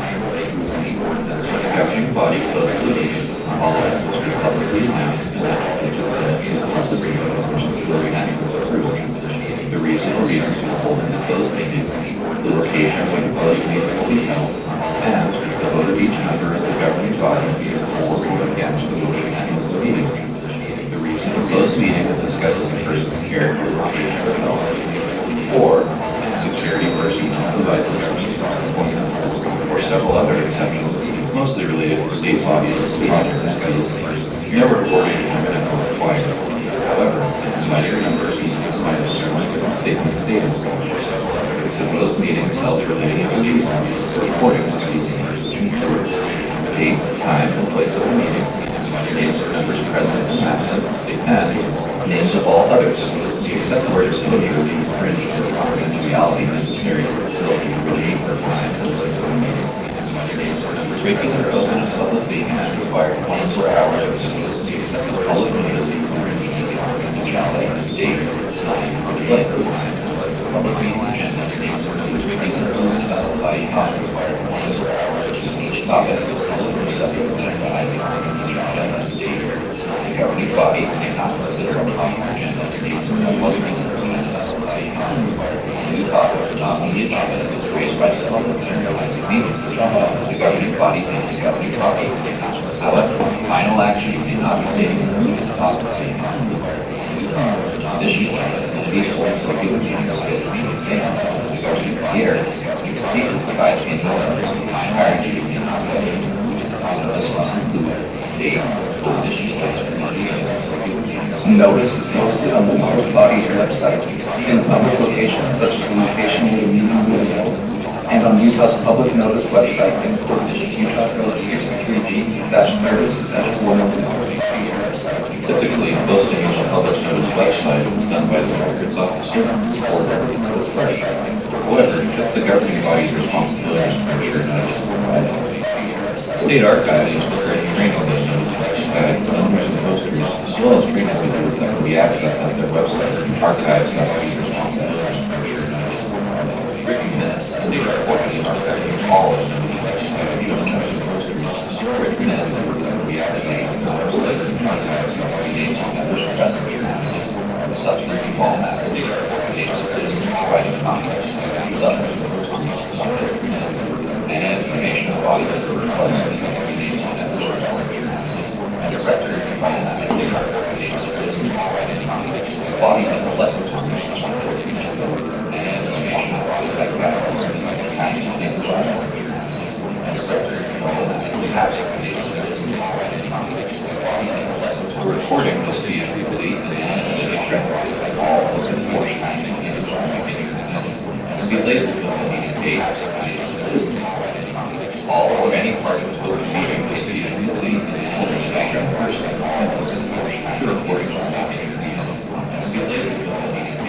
pending minutes means written minutes, all or any part of the draft meeting procedure change and holding the background recording must not be pending minutes is the date pending as a draft means written minutes, all or any part of the draft meeting procedure change and holding the minutes are subject to change and recording must not be group minutes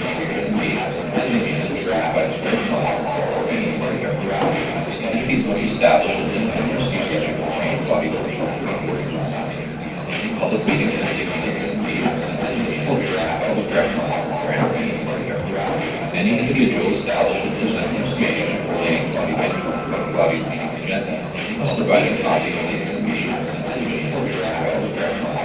make pending minutes available to any individual establishing within 3 business days after his meeting grant minutes in an open meeting, make approved minutes and any public materials available at make pending the public notice website and his primary office within a 3 business website after his meeting grant minutes in 3 business days make approved minutes and any public materials available at make pending the public notice website and his primary office within a 3 business website after his meeting grant minutes in 3 business days make approved minutes and any public Sticker Mill is the fastest and easiest way to order custom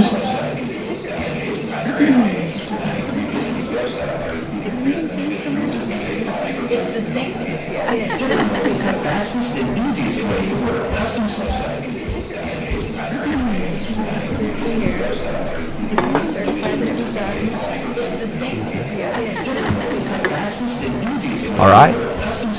So that is it for open and public meetings.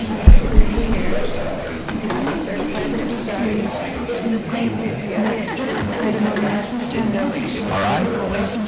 So that is it for open and public meetings. Let's start with All right. So that is it for open and public meetings. let's start with the San Juan School Board meeting.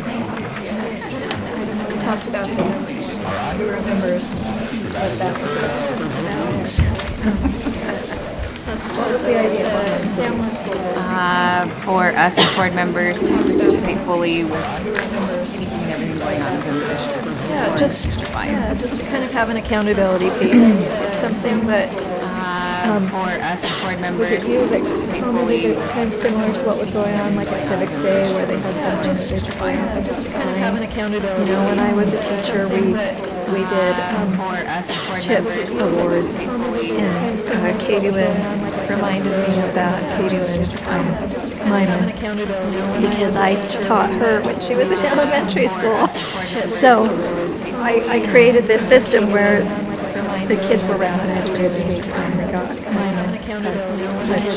out of their little chip card, and anybody checked their chip card for that.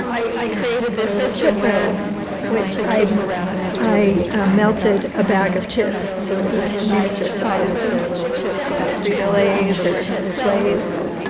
It was just a fun little thing. Anyway, it's just an accountability piece, just a chance to give ourselves a pat on the back, look at what I'm doing. But this is totally a rough draft, and I did ask for input, so I'm giving it out to you as board members, and we'll get a copy to Alicia. Just some ideas of things that we ought to be doing, that could be just signing off on it to you as board members, and we'll get a copy to Alicia. Just some ideas of things as the bingo free card, instead of it being free, because I put attend 7 board meetings in person. I'm open to input on that. Is that too many? Free card instead of it being free, because I put attend 7 board meetings in person. I'm open to input on that. The goal is to be at board meetings. I mean, if you're going to call that a free space, you ought to be to most of the board meetings. I mean, sometimes we get sick. Sometimes you have a family emergency. I mean, I'm open to making it more or whatever too. And then there's things that are more optional. Attending a chapter meeting is not required at the meeting, but it is a good way of being prepared to and then there's things that are more Requested and it was. Attending a chapter meeting is not required at the meeting. So yeah, it is a good way. So in a way, it sort of is. I was looking through the board handbook, and there were a couple of things in there that I was like, oh, I forgot that was just what I should be doing. So in a way, at the moment, since we waited so long to get to this, I don't remember specifically. I have it pulled up on my other computer. But so in a way, at the moment, since I'm just curious if I don't have more specific suggestions related to any of the things listed on your district event. You know, what we, some of you participated in the CTS, what was it called, specific suggestions related to any things. And you even did the judging, so that should be worth extra. You know, what we judging as well. We participated in Civics Day, you know, just, and I think not only checking off that you did it, but judging, so that should be involved in, and it's even getting extra credit if there was more than one. You know, just, and I think not only checking off that you like I said, I'm just looking for input, and it's even getting extra credit if there was more than one. I'm going to hate myself for this or not. I have a suggestion of, since we have board training and development right here at the end of our agenda, maybe one thing could be, I hate myself for this or not, might be from since we have open meeting, board training and development right here at the end of our agenda, maybe one thing could be, I hate myself for this. You just reminded me what I read in there. So when we participate in, you and I went to the leadership. And one of the things that you are supposed to do as a board member is present when you do one of those things. So, yeah, that is exactly right. So I can either love myself or hate myself for that suggestion. No, I think that's a good idea. So I will write that down. Present to the board. Yeah, I think that's what. Training or other activity that you're involved in that strengthened your knowledge of being a board member, right? Mm-hmm. Okay. Superintendent Fitzgerald, I know you're not a board member, but what do you think about this process and this idea of doing this as a board? I just love that it just makes it visible. I mean, all of you do these things on this list, so it's not like you're doing something you already doing. But I love that it makes it visible, because sometimes I think, our stakeholders only see this piece of what you do, which is sitting here in board meeting every month, but you're doing all of these things behind the scenes. And so if we have a way to make it visible to our stakeholders that their elected official is doing all of this work outside of just a board meeting, I think that's really valuable. Thank you. And it's kind of fun to play bingo. Yeah. Dawn, did you have any ideas or suggestions? So That includes saying, I don't agree with this particular line. That's fine. Like bingo. well, I was asked to be a judge at the elementary school science fair. Oh, yeah. So maybe something along those lines. Okay. I don't know what you'd call it. The Getting involved with a school activity Yeah. or Yeah, would taking you part have in a, special event or something Okay. like that. And Yeah. maybe it's even, because that's academic related, so where the Yes. board has discussed Okay. Absolutely. being Yeah, focused on support academics. academic success by interacting. Yeah, I saw that too, but I was Oh, sure that's perfect. Yeah. Well, So that would qualify in that. and that was part of why I added that. There is a wide variety of ways to do that. And I was thinking I could say something specific, but the goal really is to support academic success. And so if you did something like that, you could use that and say, this is what I did. And in future drafts, we could get even more specific or less specific. So, yeah, I think that's I great. just thought I'd attend the pep rally for a school Yeah. sports team. Mhm. Attend an assembly or a pep rally or any kind of school-sponsored, yeah.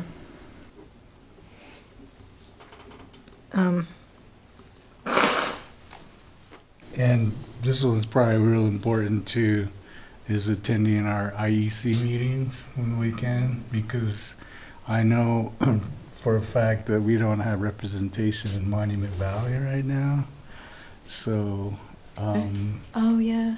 it's kind of tough to, I know they're dwindling down in fundings, when I left.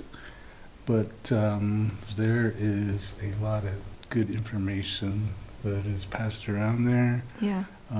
Perhaps we could help with ideas on how to use the funds for motivational items or ideas yeah. to help promote attendance, Yeah. whoever it may be. Okay. So using our leadership to get other community, other organizations to support us and the district, so more collaboration. And I'm not sure what that looks like, but yeah, I think that's kind of what you're saying. Right. Okay. Yeah, I know they're always looking for ideas, and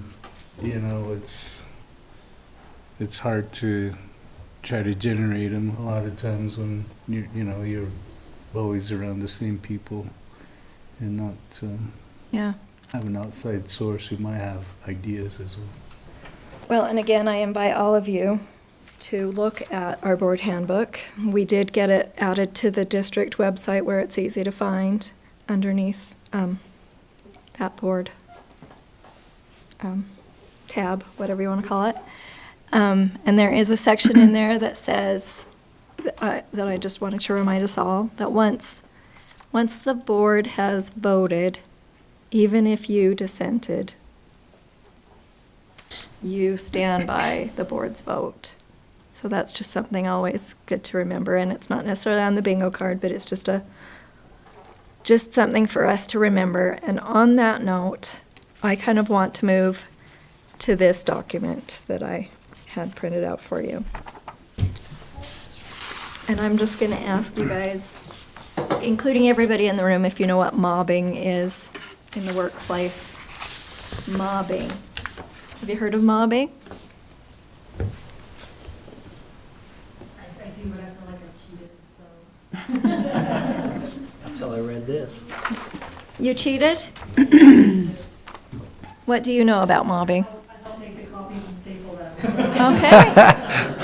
She did. So I looked it up in the Urban Dictionary, and then I actually looked it up in under psychology-related things. But it's a form of bullying. Have you all heard of, have you heard of bullying in the workplace? Okay, so we are a board. We're not your, we oversee the superintendent and the business administrator, so we're not necessarily bosses or anything like that. And we're not co-workers, but as leaders in the district, I think it's important that we're aware that this is a thing that happens. Does that make sense? And there's several different ways that mobbing can look, but it's usually a group of coworkers who humiliate, harass, and terrorize one or more coworkers. It's different from bullying in that it can affect top levels of leadership or low levels of leadership, and it can have the same damaging mental, emotional, psychological effects. Does that make sense? And it can include persistent criticism, blaming without facts, lying, discriminating behaviors, harassment, being shouted at, being persistently ignored, isolating, adding challenges and roadblocks to someone's work. There's a lot more in here. Some of us have been on the board longer than others, and we witnessed this firsthand. Some of you are new to your role as a business administrator. Some of you have been with the district many, many years, others less. But I think we know this is something that has happened in our district. And as leaders, we need to say that we will not allow it in our community. And that was just why I wanted to bring that up. We voted as a board, and this is a new board now, but you're still on the same boat, to support, and we got you a new contract, so we'll have to vote again to uphold that. We supported your contract. We voted to do that. That means we support Superintendent in her role. We support you in your role. And we will not allow bullying in our district community against you. I just wanted to say that. And that mobbing does not belong in our district, and I support positive momentum moving forward and anything I can do to support everyone, Laura, that works for us. I just want to say that. Any discussion? There's one, before the meeting started, there's a term you mentioned to me, that we're all nonpartisan, meaning we don't fall on either side of democracy or being on the other side as a Republican. So I think that's important too, when you're saying we're neutral and we don't let those outcomes change our decisions or make up our decisions or mind. Yes. Like to treat anybody. And I recently saw something discussing workplace gossip and just how to shut it down. And so when somebody says something negative to you, you can say, I don't participate in that. That's an easy way to do that. Or you can say, have you talked to that person about your issues? And when you get a lot of emotions related to this without any actual facts, then you should be concerned. So when a member of the community or a member of a school or somebody is coming to you with something and saying, so-and-so is not doing their job, if they're not telling you actual work-related information that's verifiable, you need to be really careful about how much weight you're giving that information. So that's why I wanted to bring this to you, because sometimes we do, as board members, we are representing our communities, we're representing our students, and we're wanting student success. And the way to support that is to support our people. And so we need to have the best information and be careful of how we are influenced. Great. Sorry, that's kind of deep, but I felt it was important that we address that. So, I don't know if at this time we have anything related to closed that we need to go into. We do have personnel. Okay. So, before we do that, does anybody have anything else they want to share related to that? Just also, I had a comment on the bingo, the school board bingo. This is just to reiterate to the public as well that we're upholding our transparency, we're upholding our roles in these leadership positions. So you can see that we're making it a point that we each attend and we're accountable for all these things as well. Even in our non-voting district, I mean, I know that's something that we also need to reiterate, that's also important. Just because we were voted in one area doesn't mean that we're not going to represent the district as a whole. So I just wanted to make that very clear. So I think this is a really good idea. And I'm, of course, the nerdy in me, I was like, I've done that. So, you know, I'm already on a good start. So thank you very much. I did have a suggestion, though. Yeah. I thought maybe one would be bring somebody new or invite somebody new that's never been to a board meeting. Oh, awesome. Or I like an that. attend. Parent. Yes. Yeah, a parent, yeah. Or even that's- show them how to log on to watch YouTube. Yes. That would be something too. And they can comment, and we can see that they've commented on our YouTube feed too. So that would be a verification of that. All you have to do is bring your baby to the meeting and you got that one. Eva.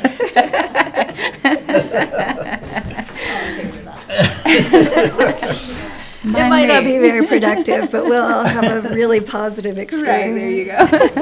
That will keep us positive. And then also with the mobbing, I wanted also to reiterate that we're all going to support each other in this too. So Yes. we're heavy up on top all the way down to the bottom. So the support is going to be there, and we're always going to, if we vote together as a board and the majority of the board members agree or disagree with whatever, then we're all going to equally be in support of that. So Yeah. that's not going to change. But we are open to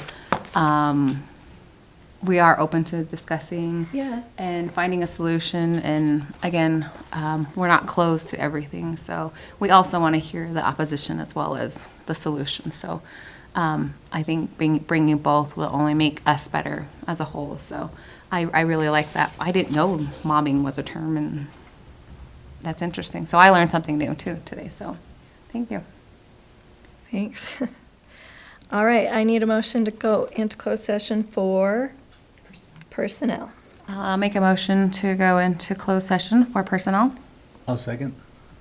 Okay, roll call. Ron Nielsen, yes? Colleen Benally, yes. Nan Barton, yes. Don Mose, yes.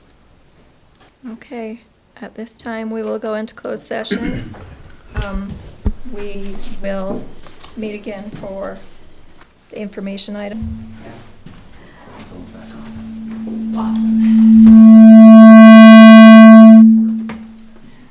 That'll wake you up. Welcome back. I was trying to get out of voting, but I think that's still going to happen tonight anyway, because I only mentioned the consent agenda. We're actually going to go ahead and move to the consent agenda first. So before we make a motion on that, was there any discussion related to the closed agenda at this time? Consent, sorry. Thank you for catching that. It's fine if there isn't. I just sometimes forget to ask that. No, I didn't have Okay. I'll make a motion to approve the consent agenda. Second. All in favor? Aye. Aye. Aye. Any opposed? Okay. Consent agenda passes. And then we've got our action items. So remember, some of these are second viewing. Some of these, Were these one of these that you said? we should do. Yeah, so our that. recommendation is to allow 3,100 to allow us to bring back, based upon your input, some changes, but the rest as they stand. Approve as is. So if you look at the recommended, And I do have recommended action language in case there's some edits. Okay, so I was gonna say, so we'll start with policy 5345. I'll make a motion to approve San Juan School District Policy 5345, Infrastructural Resources, Artificial Intelligence with sections, oh my gosh, 5345.5, 1 and B changed to unauthorized. I'll second. Any discussion? All right, all in favor? Aye. Okay, motion passes. The next one is the school safety. I make a motion to approve San Juan School District Policy 9510, school safety. I'll second. Okay, any discussion related to that? That is not sensitive. I don't think we need to. We did a pretty good job, so. All in favor? Aye. Okay, motion to approve that policy passes.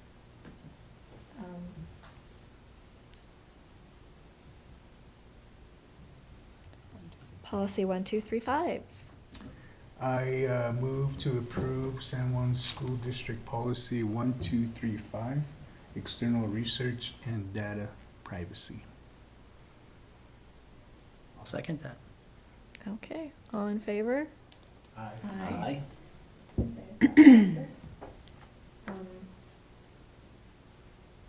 The next one is the We're gonna do- policy 31. Yeah, we were not gonna do 31. Can we ask for it back next? Bring it. Yeah, we'll bring it back next one. Okay. So number 5, right? I make a motion to approve district administration to enter into a contract with lowest qualified bidder, Tri-Hearst Construction, for the completion of both the Albert R. Lyman Middle School and Monticello High School entryway projects, and to accept bid alternate 1 for both projects. I'll second that. Okay, any discussion? I think we also had a good discussion on that, but I wanted to leave it open just in case. All right, all in favor? Aye. That passes as well. I make a motion, or I move to approve the proposed contract renewals as outlined in provisional recommendations for 2026, 2027. And I'll second. Is that all we need? Okay. All in favor? Aye. Okay, that passes as well. So we can move on to the information items now. Thank you. All right. Our next board meeting will be April 7th here at the district office and broadcast virtually. Next week, on March 16th at 6 p.m., we do have our SJSD appreciation banquet, and so we hope that you'll be able to join us. If you have not RSVP'd, please let us know. Where's the location? It will be at the USU Arts and events. Arts and Events Center. You can RSVP to that to Malin Grover. Okay. I think I think you did. I texted you. Yeah, did you? Okay, yeah, good. Your message was sent. Okay. So yours. And then we do have our USBA regional meeting where they review legislative updates, and that will be March 19th at 5:30 p.m. here in our boardroom. So you'll just come here to the district office. And then spring break, no school from March 30th to April 3rd. Wow. And how are y'all doing with the different schools, spring break? It's, I know. I've actually enjoyed the fact that March feels manageable instead of, Well, and our momentum is not Yes, broken up, so it's been amazing exactly, for the work we've been yes. doing, that the momentum has just been Yes. going and going, so. and this isn't on the agenda, but I just wanted to note that we just had Regional Sterling Scholar Competition at San Juan High School yesterday, and that was exciting. We have a few Sterling Scholars from our schools that were either Sterling Scholar or runner-up. Runner-ups. Yep, tons of runner-ups, and I know I literally know, because I was a Sterling Scholar, the work that goes into that and the support that our school staff make for those students too. And it's a great program and great to be part of. So I'm glad that, and I contributed to Unity Club yesterday with the concessions. So that was a fun addition too. So. Add that to bingo. Yeah. Oh, yeah. Okay. So the next thing we just need is a motion to adjourn. I would like to move to motion to adjourn our meeting. I'll second that.